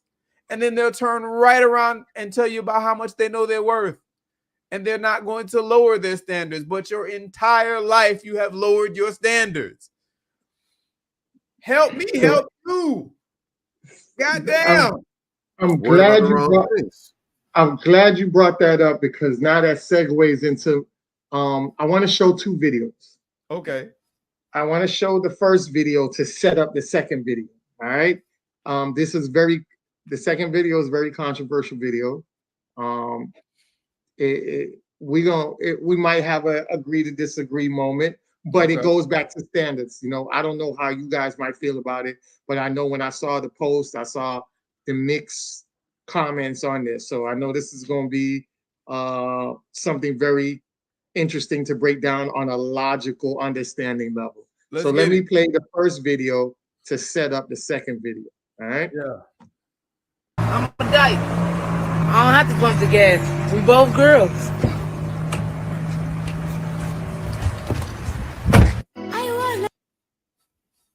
So that's the girl. That's her girlfriend that's pumping the gas. And she says she's a dyke, so she ain't got to pump gas. All right. So that's the first video setting that up. All right. You got two women. That's women, you know, who pumps the gas. So I set that up to set this up. Are you serious? I just wanted you to be a gentleman. No, don't worry. He's like, enjoy your life. Is he freaking serious right now? Move so that I don't climb on your leg or something. Where are you going? We were supposed to be going on a date. Where are you going? No, I'm going home. It's not a Didn't you drive out here for me? I thought I did, but clearly, let me just respect myself and go home. You know? Wow. All right, so hold on. Let me see. Hold on. Are you serious? I just wanted you to be a gentleman. No, don't worry. He's like. All right, so it cut off the video.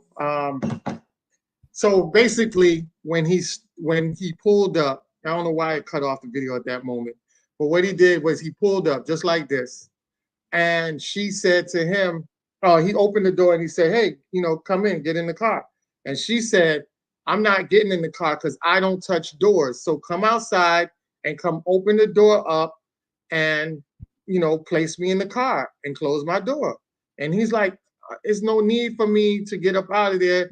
It's cold outside, you know, just get in the car." You know what I'm saying? Not make a big deal about it. Just get in the car. I'll open up the door for you from the inside.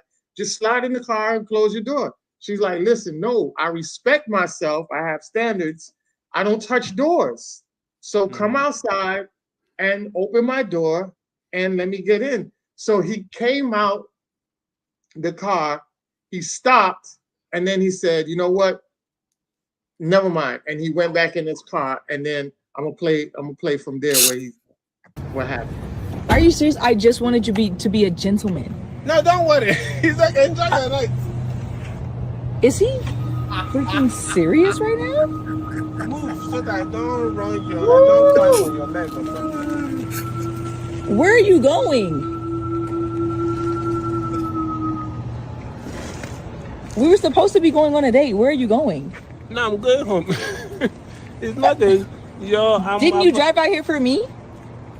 I thought I did, but clearly, let me just respect myself and go home. You know? Wow. All right.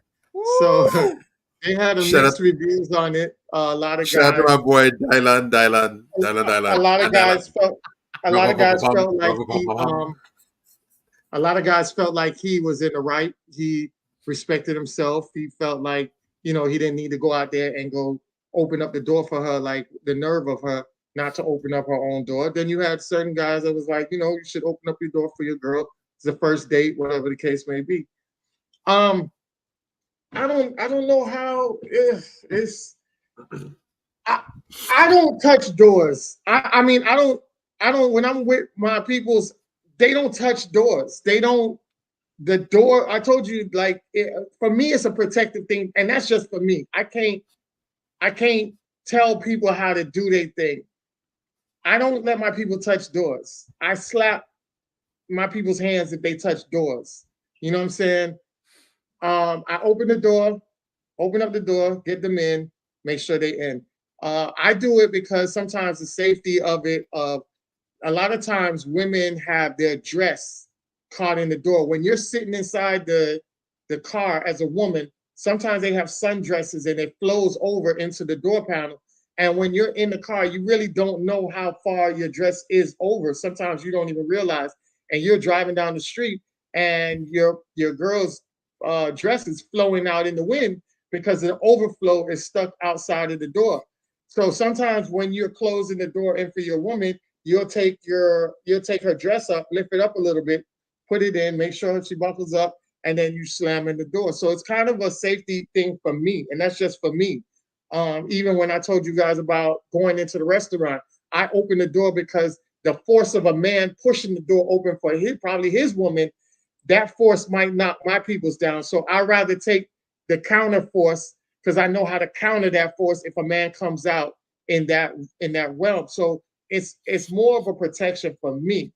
Mm-hmm. On the flip side of it, I felt like it wasn't really that serious for a woman. If you're on a first date, he says he's willing to pay for the whole date. Just, you know, open the door, get in the car, see how the date runs. If you go to the restaurant and he doesn't open up the door for you there, or you leave in the restaurant and he doesn't put you back in the car, then you can be like, you know what? I'm not going on a second date with you. I like a man to court me from start to finish. I can be cool with that. But I felt like prematurely, you didn't really see what the entire date was or felt him entirely to know what type of man he was for the whole evening. It could have just been like that one incident where he just didn't feel like jumping out and opening the door, then to jump back in. You was already outside, cool. So you just go in there, you say, I'm gonna feel how this date goes. I'm gonna see how his courtship goes throughout the whole night before I make my decision. I felt like she could have did that on her behalf. So I was kind of like, I see it from both sides, and that's just where I wanted to leave it at. But I'll leave it to you guys. I'll land my plane on that. You guys can basically take over from there. I you know, I don't know, man. Are you straddling the fence there a little bit, Ant? What's going on, man? You don't want to offend nobody? No. Listen, I'm not knocking Buddy for what he felt like he wanted to respect himself. Hey, I feel like if he said he's gonna pay for the date. If he felt like that's a little too much for him, I cannot control how he feels. He has every right to say because, you know, like I said, she should have just went on a date and see if his courtship went throughout the date. You know what I'm saying? Because that's kind of messed up on her behalf, because she probably could have missed out on a good dude, you know, basing them off for just opening the door initially for you, right? True. And that's the type of conversations you're supposed to have. So that lets me know y'all didn't have detailed conversations with, which Major talks about how he's going to bring out a book to talk about the vetting process. That's part of the questions in the vetting process to figure out what type of woman you have, or as a woman to let the guy know what type of woman you are. So the miscommunication on that before the date even started is a failure in itself. So like I said, I see it from both sides. So I'm not straddling the fence. I can make a strong argument on both sides of the fence. That's all. Okay. I see you. I actually agree with you. I'm just messing with you a little bit. But yeah, I see both sides as well. And I'm one of those guys too. My girl don't touch doors. You understand what I'm saying? But I'm also an old school guy. You know what I'm saying? When it comes down to dating and relationships and courtship and all that type of business. I'm pretty old school with it. You know, I think all of us are a certain degree of hybrid, you know, but I'm more old school than most. And yeah, you know, I open the doors, I pull out chairs, I do all that, right? Yeah. And I just feel like there are certain things that as a man you are supposed to do. If you think enough of this woman to want to date her, you're supposed to initiate the date. You're supposed to ask her out. You're supposed to pay at least on the first date, first couple dates. You know, you're supposed to hold doors. You're supposed to, because you are setting precedents, especially with the first date. You're setting precedents. You're saying this is what it's going to be. So as much as I can see both sides, I kind of side with her a little more, because if you're telling me that this is where you're starting, this is how you are, is what you're telling me. First date establishes precedent. So this is how it's always going to be. If I have a serious problem with that and I have standards, I just got on the ladies about not having standards, right? Correct. I can't turn around and say, okay, well, yeah, but you know, that was a little too much. Nah, I like to see women who, dare I say, want a little too much. You dig? I like that, because if her wanting a little too much makes sense, that's a plus. That's a plus for you and her, really, because that's the type of woman. Can't no dude just smash your girl or hit on your girl. You understand what I'm saying? She's a little difficult to get close to like that. You understand? Yeah. Like my wife is like that. My wife don't even like hugging people. She's really, you know, like I don't like people close up on me. And that was a great quality about her. You understand what I'm saying? She's really also very much like her, you know. I made her like that though, you know, because she never had people hold doors for her like that before me. You understand? But I made her like that. And like the lady she is, she slid right into the role. You understand? Like if you are man enough, a woman is going to be a woman. Say that again for some of y'all out there that don't know. If you are man enough, a woman is going to be a woman. Now, that depends on whether or not you have a real woman. You dig? But you got to identify these things. And like you said, you know, and that's in my book. I actually just finished writing a chapter on that. You know, these type of things need to be discussed before a first date. Everyone does not deserve to be taken on a date. Fellas, if that's a deal breaker for you, a chick that's a little too old school, you need to sniff that out up front. She needs to sniff that out. You know, I say she's in the right here, you know, but what she should have did was sniff that out before agreeing to go on a date with him. What does courtship look like to you? That's one of the questions in my book. What does courtship look like to you? It's a very intentionally broad, open-ended question. Yeah. Because you want to get an idea of what this person's concept of courtship is. Is it some grandiose, you know, Princess and the Frog bullshit, or is it some real life, hey, okay, I can get where she's going, and that makes sense. You got to understand that before you go out. You dig? And I'll land my plane there. As for the first video with the two, you know, the butches, who cares? I mean, I don't care. You know No, the reason why I played that is because she said I don't touch doors. And that's what the other girl in the video said. She said she don't touch doors. That part was just cut out. I totally get it. I totally get the parallel you're trying to draw, though, because what happens is you're pointing out their hypocrisy, because all of a sudden getting the door becomes an issue when they're dating men. Yeah. But when you're dating women, it's not an issue. And there is a certain level of validity to that, too, because really at the end of the day, if you want to drill down, you could call it sexism, because when you're expected to do something simply because of your gender, that is sexist. That's correct. That is inherently sexist. However, you know, for the sake of argument, you cooking with some gas there, brother. You cooking with some gas. Are we gonna tell the truth, or we gonna tell the truth? But for the sake of argument and the culture and understanding the culture and trying to preserve the culture, you dig? As men, because we don't give a fuck about their little petty, it's sexist arguments. We don't care. It's bullshit most of the time. You understand what I'm saying? We don't care. So, as men, we are supposed to lead, is where I'm going with this. And there are certain things that you do to establish leadership, to establish dominance, to establish precedent. This is what it's going to be. You need to, from day one, and my wife has told me this is one of the things she liked about me from the first night I met her. There was never any question about who was leading and where we were going. Hey, how you doing? My name is this and that, blah, blah, blah. Let's go dance. Let's go get some drinks. Okay, when you free, we're going to go out this week.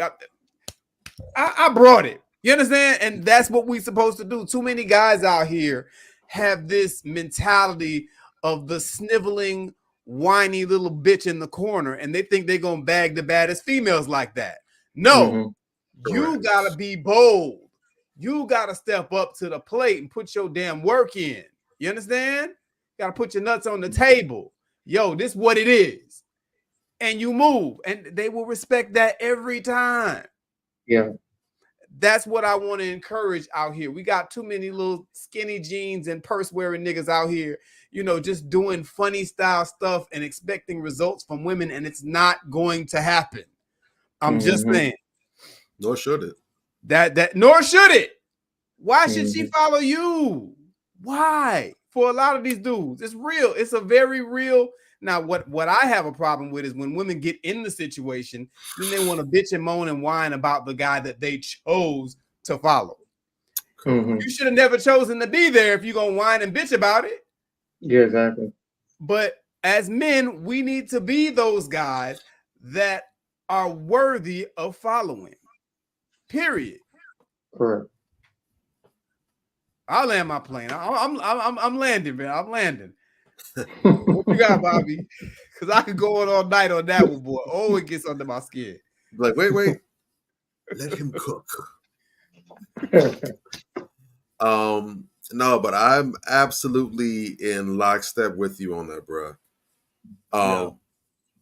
Look, the reality of it is, you do set the tone for that. And just for the record, I have absolutely no issue whatsoever. I personally do the whole open the door thing. I get annoyed when in most cases, or a lot of cases, sometimes whoever it is I'm with, if they're ahead of me, I have to kind of jog a little extra to try and get in front of them. I'm like, hey, slow down, calm down. Let them know, hey, relax, tranquilo, we got this. Whatever. So I do have to bump into that myself as well. But my issue, and this will always be my issue, this will never not be my issue in matters related to this, is the E word rearing its butt ugly head again. There's nothing wrong whatsoever with, as a woman, expecting or having that standard where the gent opens your door for you and he's on his gentleman vibe. Nothing wrong with that whatsoever. I believe that should be the case. It's not for everyone. There are some women that don't desire that. They don't care about that. That's not a big deal for them. Some cases, they don't like it at all. But that's irrelevant. That's neither here nor there. However, my beef is the entitlement, where she's coming on that whole nonsense of, oh, you're going to open my door for me, this, that, and the third, or I refuse to budge, whatever. If you see that this isn't his thing, or that's not something that he's on, or he could have a legitimate reason for not doing it, or whatever, you have two choices. Let him know, well, you know what? I don't think this is going to work out. Go your separate ways. You don't have to talk behind it. Or go on the date. Just, enjoy. This is a person who's coming. You can assume he's going to pay for the date. Can maybe have a good time. You might find out, hey, this was actually worth being on. Just enjoying the atmosphere, what have you. And take it from there and see what happens. Maybe you have a good time. Worst case or not, you have a good outing with this person or whatever. And this will just be a phone call that you're not going to make again. You had a good time. You found out that it didn't work. No harm, no foul. But to be there standing outside the door, raising a whole fuss, you're going to come open my door. I don't touch doors. That you sound absolutely crazy. You sound all the way outside of your mind. I'm not sorry about saying it. You're doing way too much. It's not that deep. Again, there's the way you go about doing things. If you want to go ahead and institute this, that's not what you sound like now is a spoiled brat. And again, I know we live in an era where if there's some dudes that appeals to, most men, that's not going to be the case. And typically that's something that y'all have to agree upon in advance. But to come that way, being all confrontational with this dude, you haven't even gotten to know him yet, and here you are showing the worst sides of you already.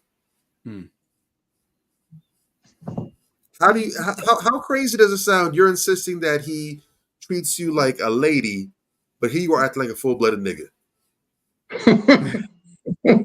How bipolar is that?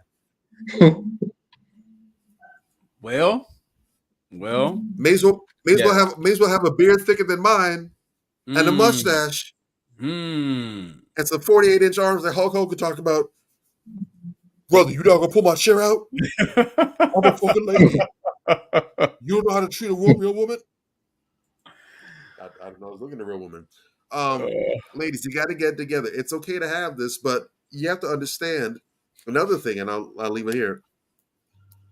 It's not telling people what you're going to accept and everything else that makes a difference. You can say things all day long.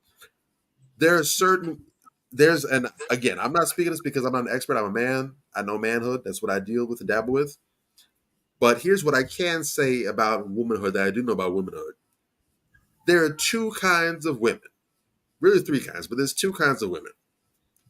There are women that have to tell men and the world how to treat them, and the women that don't have to say a thing. There are some women that have to demand respect. They say, you have to treat me like this, you have to do such and such. And there's someone, when they walk up on the scene, they get it off top. Yeah. And it's not because they're drop dead gorgeous or because their body looks like it was built in the Playboy Mansion. Got nothing to do with that, but it's just based on how they carry and conduct themselves. True. I know some women that when they pull up on the scene, it's a whole bunch of, man, Shaw, you look good as hell, man, from every dude around. And some women, when they pull up, the dudes stand up a little taller, they pull their pants up, or they stop all they cussing, they talking about, man, this big booty, all the slack talk stops. It gets real proper or it gets real quiet. Mm-hmm. And nothing has to be said. Because it ain't on you, it's in you. Mm-hmm.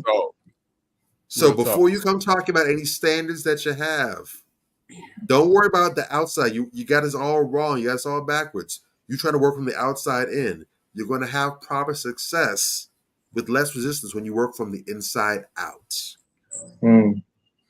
It's not about your makeup, about how your hair is, if your edges are laid, or your nails, or your it's got nothing to do with that, and it has to do with how you conduct yourself and the aura that you present. Correct. When you walk in a room, do you change and shift the atmosphere? When you walk in a room, does your presence encourage men to treat you, how you doing, ma'am? And speak with you and look at you in a respectful manner? Does it encourage them to smack you in the back of that ass and go full Nelly and grab that credit card and zee?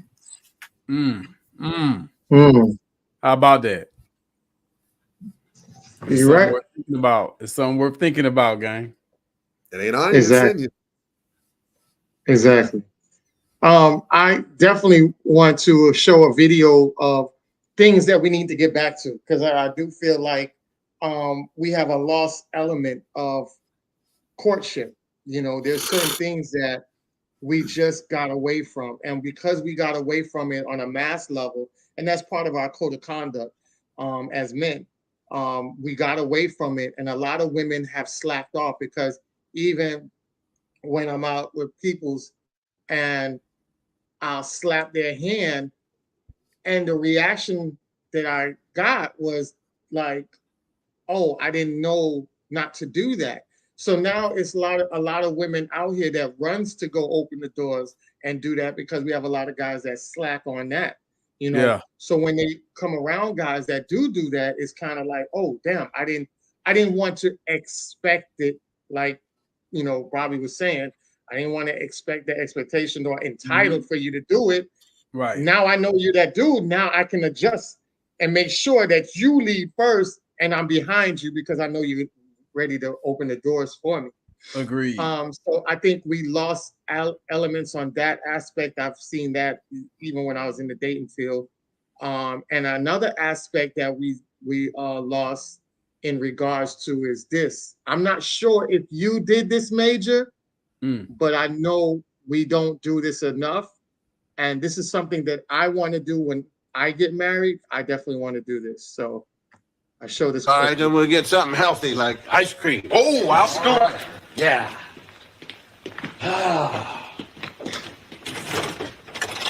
You know, I must tell you that I've enjoyed your company today, starting with the two women at the coffee place, you know. And I really do like you. I do. I think that the only thing that's missing, though, is I feel robbed. Robbed. See, when Sandra got married, I gave her away because I'm the father, you see. I didn't, in the beginning, want to give her away to Alvin. No, because, I mean, I said Alvin, but now, after knowing him, you know, forget the elf stuff, because he's wonderful. But with Denise, she comes home and is married, and what's missing is I didn't give her away. I'm sorry about that. I wish there was something I could do. Well, who gave her away? Mufaro.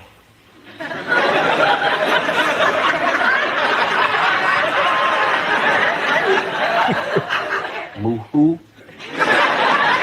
Mufaro. Mufaro. He was a man from a nearby village. He had many goats.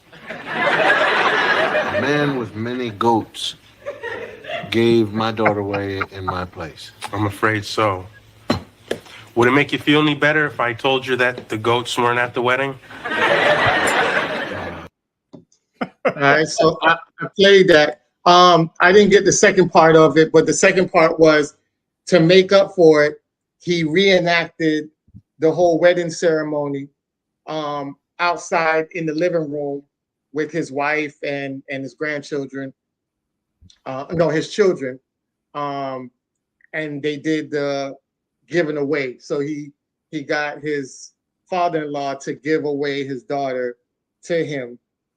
Just to have that sense of peace that he actually did it. They weren't dressed up or anything. They were all in their regular clothes, but it was just the appreciation of, I know that was something that bothered you and I just wanted to make up for it. I know it wasn't the real event, but I just want to give you that chance to physically give her to me, even though we're already married. And that kind of melted Dr. Huxtable's heart.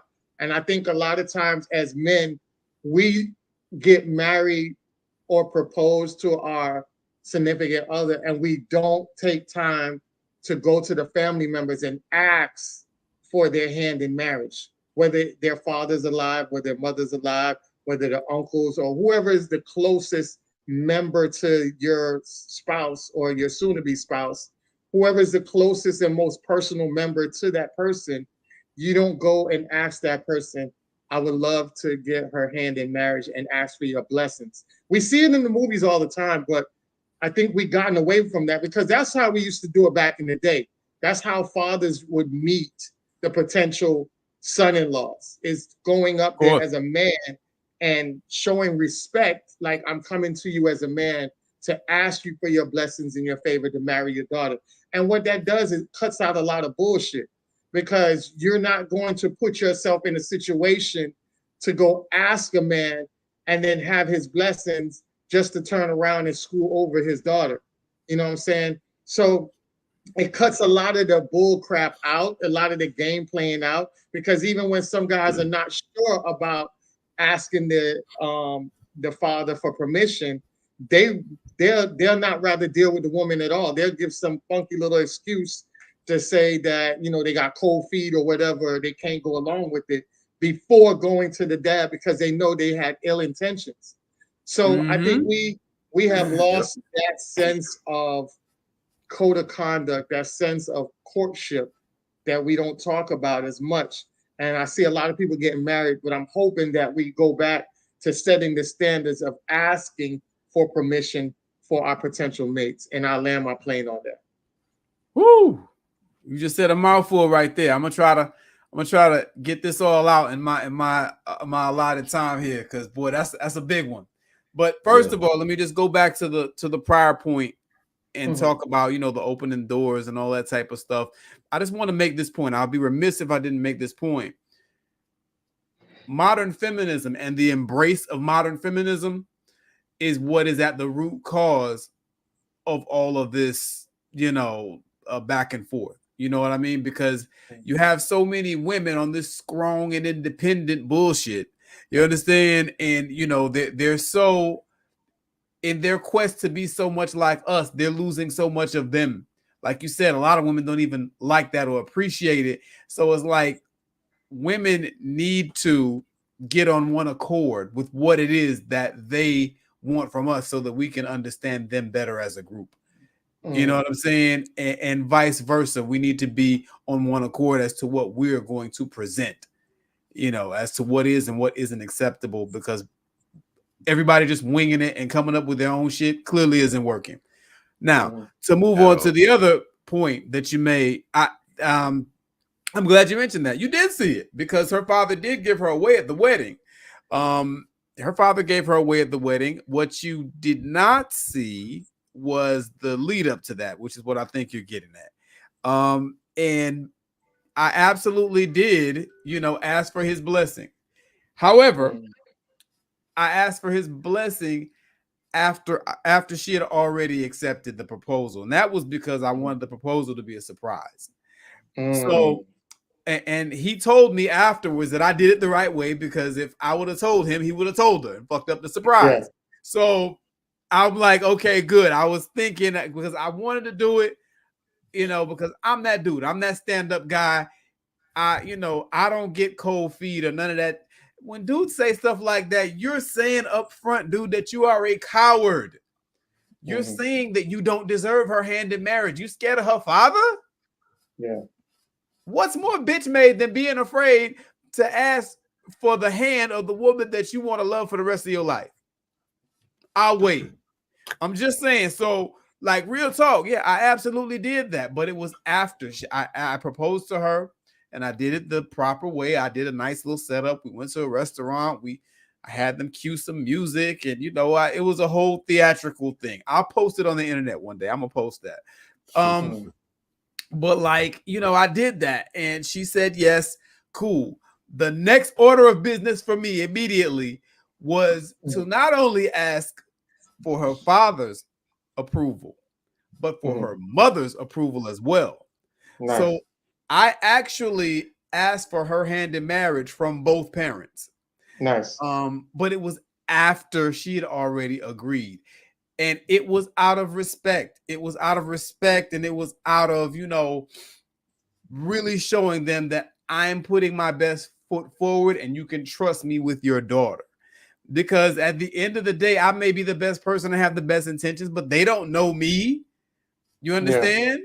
She knows me, but they don't know me. And that was kind of me extending myself to them. Hey, you know, if you want to get to know me, I'm here. You know what I'm saying? And just kind of letting them know that their daughter was safe and their daughter was secure.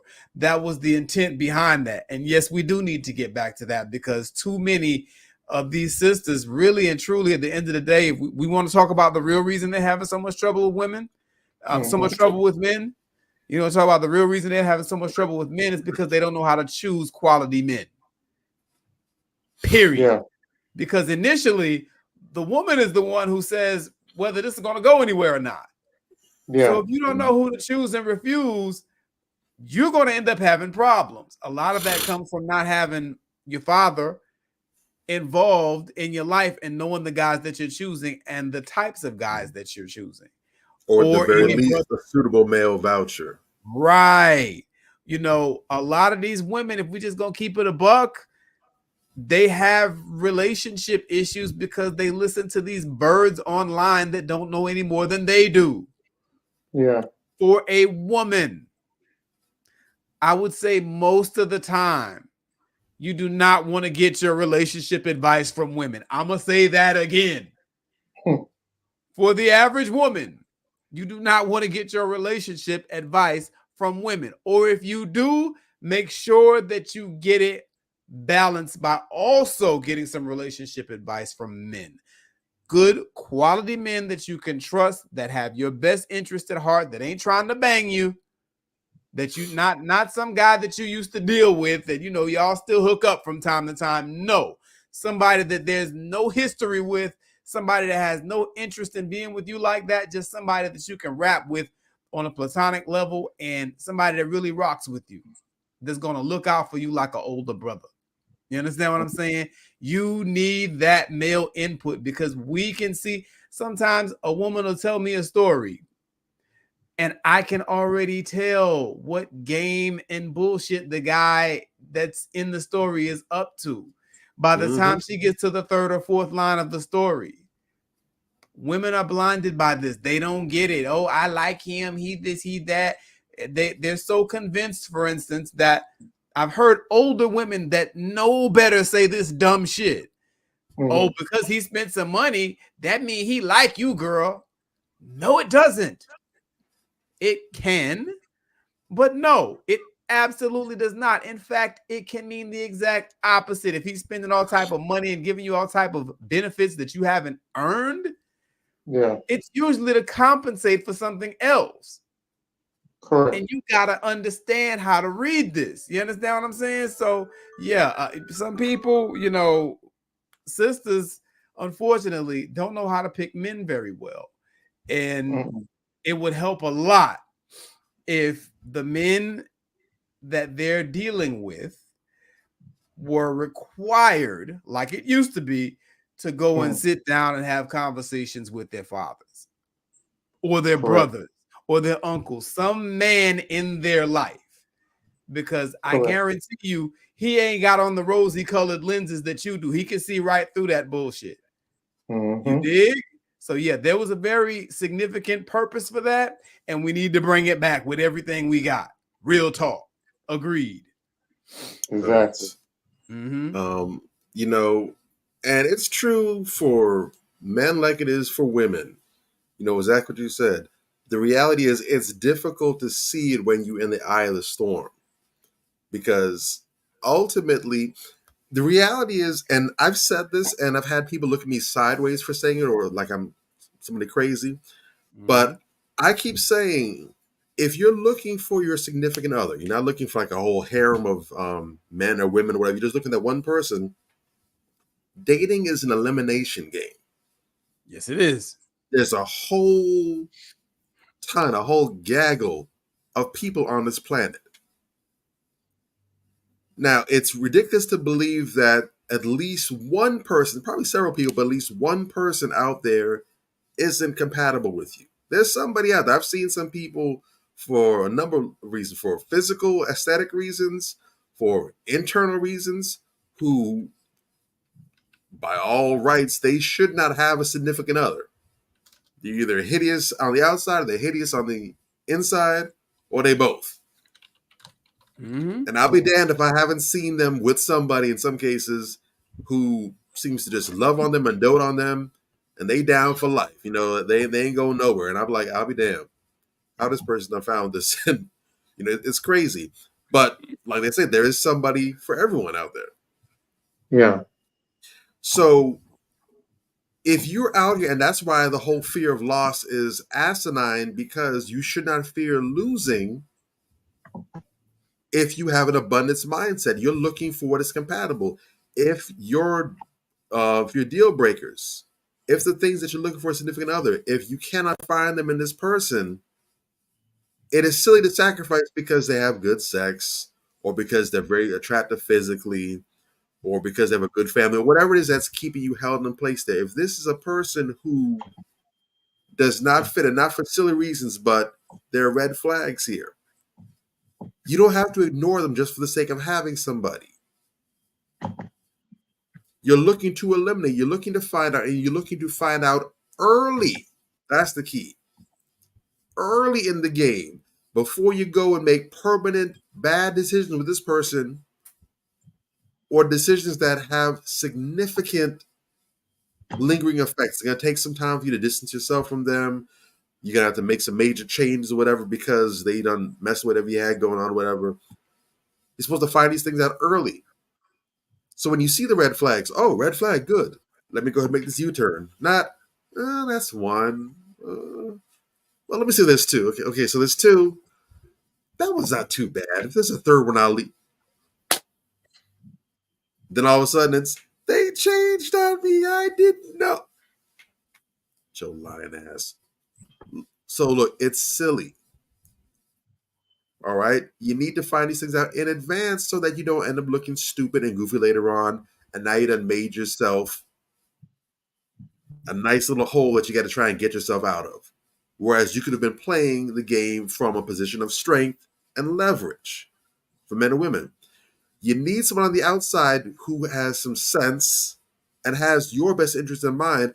And the reason why your father, your older brother, your uncle, your older cousin, or a real thorough male friend that, again, you know isn't trying to bed you or trying to compromise you like that, you need them because the number one thing that we as men have that lets us be a better judge of your counterpart than you or even your female friends would have you is the fact that because we're men, we ain't trying to sleep a buddy. We don't care about his Johnson. We ain't trying to link up and get taken to dinner or breakfast or whatever later on. We're not trying to link up with him in the club. We not, girl, he look good. Or we're not doing none of that. He's got nothing for us. He cannot bribe us with anything. He cannot flirt with us. He cannot use his charm or seduce us or, do all the stuff that he can do with women to get y'all goofy and giggling and get the butterflies going. He can't do that with us if we're heterosexual. Can't work. So all he can do is come to us on some real stuff, on a real level. All he can do is rock with us as men. And because we know men, we are men, we know how we do. Even if we don't move certain ways, we have homeboys or relatives. We know other dudes do that. We do the locker room talk. So we know what intentions look like. So we can tell, nah, man, he just want to go ahead and lay up with you for the summer. And then when the time comes, he's going to this baby mama or this, that, and the third. There it is. Or even if we don't know exactly what it is, we can say something isn't right. I hear what he's saying. He's checking off all the boxes, but there's something that's not right. It's the presentation is good, but something ain't right with it. We can peep that. Right. Mm-hmm. And women to an extent can do it with us too. When we have a woman that we're head over heels with, we're completely smitten. Especially we just got them, so now all we're thinking about is how good it felt the other night. We living off those memories because it happens. Mm-hmm. Again, she heterosexual chick. She can't get her on no lesbian activity. There's no thrill of bumping Ginies later on that she has to look forward to or that she can leverage over or whatever. She ain't got the she doesn't have anything for her, so therefore she can assess. So you need that perspective. We need those people. That's why back in the day, for those who know, if you had a strong traditional household like that, one of the biggest rites of passage of a relationship would be where you finally go and you say, I'm going to introduce the family. I'm going to bring over the Thanksgiving or the Turkey Day or the Kwanzaa celebration or the Christmas or the Easter, whatever the significant family get together holiday is. And if you had a proper thorough family, grandma and them, mama and them, auntie and them, the sisters, they in the kitchen, they cooking while the dude's out there watching sports or playing games, whatever. And they'll say, hey, baby, why don't you come in here with us?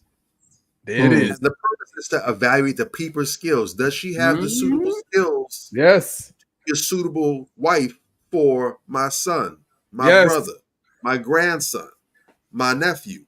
Absolutely. Then they can also have girl talk. They can chat up. They can talk, see how her mind is, see how she thinks, how she talks. They can see a whole bunch of things. Real talk. You'll have a great time. And at the end of the night, maybe someone will pull you to the side or they'll car later on. Like, so, hey, mom, what you think about her? Son, I like that one. Don't mess that up. Or, right. Yeah, mom, like, baby, Don't invite that hussy back over here again. The elders' input is significant. Real talk. And a lot of brothers have been saved from train wrecks like that, or they've had that the relationship co-signed and checked on. They got the stamp of approval. See, those moments right there, that's the equivalent of us going to the father and asking for permission. Agreed. To go ahead and marry daughter. Mm-hmm. Mom and them gonna let you know, do what you want to do with the information, but don't come invite me to no wedding. They're gonna let you know what you got. They're gonna let you know what you got. Oh yeah. They're gonna see what's under the hood. So this is an important cultural tradition that needs to come back. And especially with us, unfortunately, we don't have a lot of, we talked about this before, we don't have a lot of rites of passages. We don't have a lot of customs in that vein that mark significant progressions to manhood, to womanhood, to evaluating relationships. We don't have that. And as we see, as these things have been eroded, the few that we have that have been lost, we see that these different areas have gotten more and more wild because there's no check and balance, there's no order, no structure. Right.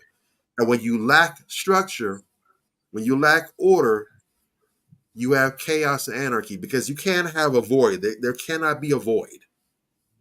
Voids do not exist. The only void you have is a black hole. We see what happens.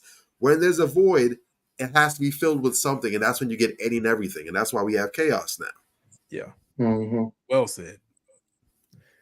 That's real. Definitely. Man, this is powerful tonight. I appreciate everybody for tuning in, man. We definitely had a great understanding tonight. Definitely. I'm glad we brought that to you. And everything that we said, just take what you need to take and apply it to your life and make it better. That's what we do this for every week. You know what I'm saying? Want to get into our last segment for the night, which is the crown check. It shouldn't come to no surprise who I'm picking for tonight's crown check. A superb individual. When you talk about elite, you talk about elite. So we're talking about Dawn Staley, right? Who just won the national championship for the South Carolina women's basketball. Not only did she win it, but she also went undefeated, right? Undefeated. Dawn Staley is the first Black Division I basketball coach to finish season undefeated. The first one. Wow. And she killed the GOAT. Get the broomstick. She killed the GOAT. She killed Iowa's #1 scorer and NCAA women's #1 scorer, historical broker this year in Caitlin, right? So she cooked up a nice game plan for her athletes throughout the whole season. She just knew how to play chess, and she played it and she won it. As soon as that 0-0 hit tonight, she yelled out checkmate. She capitalized on a great, successful season. And I'm so happy for all those young women that worked so hard. And this team will go down in legacy. So Dawn Michelle Staley is born May 4th, 1970, is an American Basketball Hall of Fame player and a coach who is currently the head coach of South Carolina Gamecocks. Staley won 3 Olympic gold medals with the Team USA as a player and later was the head coach of another U.S. gold medal winning team. Staley was elected to carry the United States flag at the opening ceremony of the 2004 Summer Olympics. After playing point guard for the University of Virginia under Debbie Ryan and winning the gold medal at 1996 Olympics, she played professionally, American Basketball League, and the WNBA. In 2011, fans named Staley one of the top 15 players in the WNBA history. Staley was inducted into the Women's Basketball Hall of Fame in 2012. She was elected to the Memorial Basketball Hall of Fame in 2013. Just doing phenomenal stuff. Wow. After defeating the #1 Iowa 87-75 in the national title game, at the Rocket Mortgage Field House in Cleveland. The Gamecocks became just the 10th team in NCAA women's basketball history to complete an undefeated season. Stanley became the first Black woman coach in Division I history, both men and women's college basketball, to do so. So not only was she the first Black coach to go undefeated in the women's, she's also the first to go undefeated in both. No other person has done it, male or woman, has done that before. Stanley's third ring makes her the first Black coach to win 3 national titles. The 38-0 season of South Carolina that came to a storybook ending has Stanley joining the club of accomplished coaches who all have at least 3 national championships. None of those coaches are Black. Shout out to her for our queen check, and a phenomenal woman doing a phenomenal job. Wow. And that's our show for tonight. Mic drop. Wow. That's a mic drop. Don Staley is a completely different level of excellence. Yes. I mean, if you were to cut her right now with a knife, I'm pretty sure she's going to start either bleeding out liquid gold or black oil. Yeah, probably. But she's on something. And I was actually looking up because I didn't realize the game was early. I had some other things that I was scheduled to do today, and my books was crazy all over this. So I ended up doing a whole lot of nothing. I moved around a lot, didn't get much done, but I didn't realize that the game was so early, and I thought that was a crime because really I would have expected the game to have been tonight.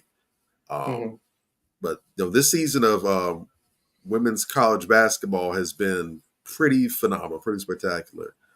I hope it continues that the level doesn't die down. But Dawn Staley, she's a different level. She has won just about everywhere she's gone through in basketball. I don't believe she has. I don't believe she was a WNBA champion, but she's for several years consistently, and she was an all-star. I actually didn't know this about her, but she's so damn dope. Yeah, and this is for men or women. I mean, again, this isn't even this as a person. Period. She's so damn dope. Did you know that while she was an active player in the WNBA and an all-star, performing at an all-star level in the WNBA, she was coaching then too?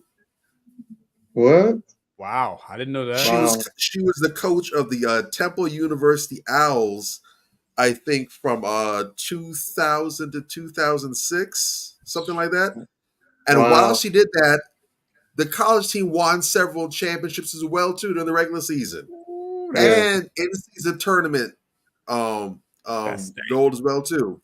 Ooh. She's basically swept the Olympics. Every team she's played for, gold, gold, gold. Everywhere you go, the woman can't stop winning. I think she closes her eyes and she wins in her sleep. Wow. Wow. Damn, I didn't know all that. That's crazy. But, I mean, when you get the chance, look up her accolades, man, and tell me you don't have to go ahead and clean your job. Oh, yeah. She's got the list is long. It's like you scrolling for days because she has so many awards she wins every year, like multiple awards each year. Yeah, she's definitely on a different level. You want to talk about productive, and it's if you've played any kind of sports or any kind of athletics period, in most cases, everybody that's first off, we're talking about being good at anything you do. Being really good is a challenge enough. Most of the times you have people that are really good players, they aren't good coaches, or if they go to ownership, they're not great owners. Sometimes you have somebody that may never even been able to be good enough to play, but they have a good mind for the game. They're good coaches, or you might have somebody that's just a good owner of a team. They make good decisions business-wise, whatever. But it's rare to have someone that is so solid in their knowledge and understanding of their sport that they can do it at a high level at multiple levels. So she's amazing, legendary player, amazing, legendary coach. I would love it if I was an angel investor, I had the paper right now. I would go ahead and sponsor her to go ahead and buy a WNBA team just to see what the hell she does with that. Yeah. If we can get her in the front office, she's the head. She's the one that's making all the decisions for the franchise. I want to see if she can go ahead and take a garbage franchise and turn that into a contender, because she's proven that she and winning are synonymous. Yeah. She's sick. And she's pretty, from what I hear, she's pretty down to earth too. You know, as much as she's done, she's not stuck up on herself. Her head isn't up her ass or anything. Very humble woman, very down to earth, very gregarious, you know, real solid sister. So I'm proud of her team's accomplishment. I'm proud of her accomplishment. And I love being in the Dawn Staley era. I hope this continues for quite some time, man. I love it. Oh, yeah, sorry, I kind of got carried away, but I'm over the moon with Dawn Staley. That's what's up. I ain't mad at that, man. You took all the meat off the bone for Dawn Staley. I'm sorry. I'm gonna just say, no, that's good. That's good. I'm gonna just say congratulations to Dawn Staley. Shout out to you, sister. We love you. We love the fact that you do all of this and you still maintain your integrity and you still act the part of a respectable, dignified Black woman. That's what I'm talking about. And there are plenty of other sisters out there who do that. And I want to give all the praise to those who do. Shout out to you. So, but like I said, you got most of that, Bobby. That's cool. I'm going to go ahead and talk about logical understanding a little bit. You know what I'm saying? Today's show was so important because too many of us do not use logic and reason in order to comprehend things in our approach to everyday situations. That is why this is important. We have to learn as a collective that we need to be more logical and more understanding. Real talk. We are all over the place out here. We have no code of conduct. We are not being dignified in our actions. We're just a part of this anything goes culture. And it's obviously not working. Look at us. This is not good. We got to tighten up out here, folks, because let me tell you, things ain't getting no easier. Inflation is coming at us. It's coming at us hard. You understand? And all types of other challenges. You have the threat of new diseases and all this type of stuff. Leprosy is in South Florida now, for crying out loud. We can't afford to be out here playing. We have to think and move in a logical capacity, period. People always want to draw this parallel. Well, the white peoples do it. Nigga, they can afford to. You understand? They got a whole system skewed towards making life simpler for them. We don't. What don't you understand? We got to be on point. We can't be out here making these silly ass mistakes.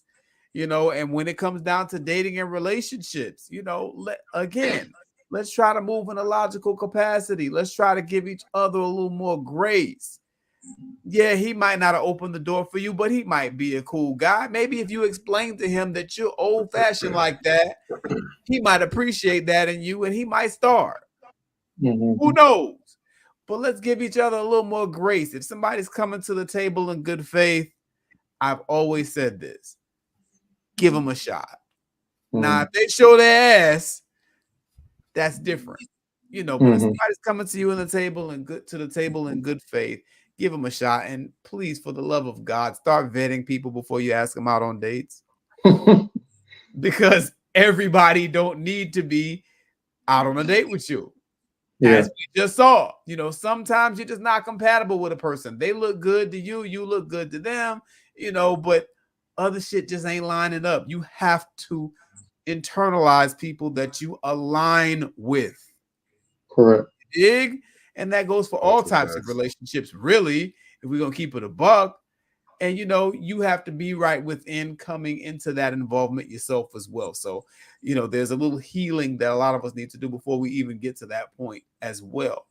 So if we can work on those things, before we start entering some of these relationships that we encounter, I think we'll be in a much better space and we'll be able to make much more meaningful progress. And like Bobby said earlier, a lot of it is from the process of elimination. So, if you eliminate those people that you just don't have any common ground with before you even get to that stage, you're doing yourself and them a serious service. You know what I mean? Nobody likes to waste time. And sometimes, you know, you're just better off not going to that place with that individual. That's just what it is. And I'll sign off right there. Well said. Well said. Much needed. All right. So that's this week's show. Definitely tune in next week. Definitely another great show we're going to have for you next week. We thank everybody for tuning in. And remember, tell a friend to tell a friend. Don't forget to like, share, subscribe. And we back at it next week. All right. Be easy. Manifestation. Man up. Manifestation. Man up. Manifestation. Man up. Manifestation. A place where we inform, build, and inspire. Manifestation. Man up. Manifestation. Man up. Manifestation. Man up. A place where we inform. Manifestation. A place where we inform, build, and inspire. You gotta eat what you kill. You gotta go out there. You gotta hunt for your meals. We all have that ability to connect with people, to be that motivational person in somebody's life. You gotta let people know there's certain lines you don't cross, and that there's gonna be consequences if you do. Man up. If you are an adult and you are in a relationship, that person's emotions are not your responsibility. Man up. Manifestation. Man up. Manifestation. Man up. Manifestation. A place where we inform, build, and inspire. The devil, during slavery, destroyed the masculinity or manhood of the so-called Negro. No man. No man. Right now you got to be trained all over again to be a man. When someone is obligated to do something, it is binding upon them to do it. And failure to do it causes reaction. Man up. Position make you rich. I don't have that type of richness. My richness is life forever.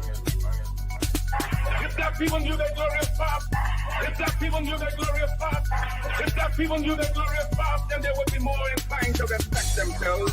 I'm not saying I'm going to rule the world or I'm going to change the world, but I guarantee that I will spark the brain that will change the world. And that's our job, is to spark somebody else watching us. A place where we inform, build, and inspire. Manifestation. Man up. Manifestation. Man up. Manifestation.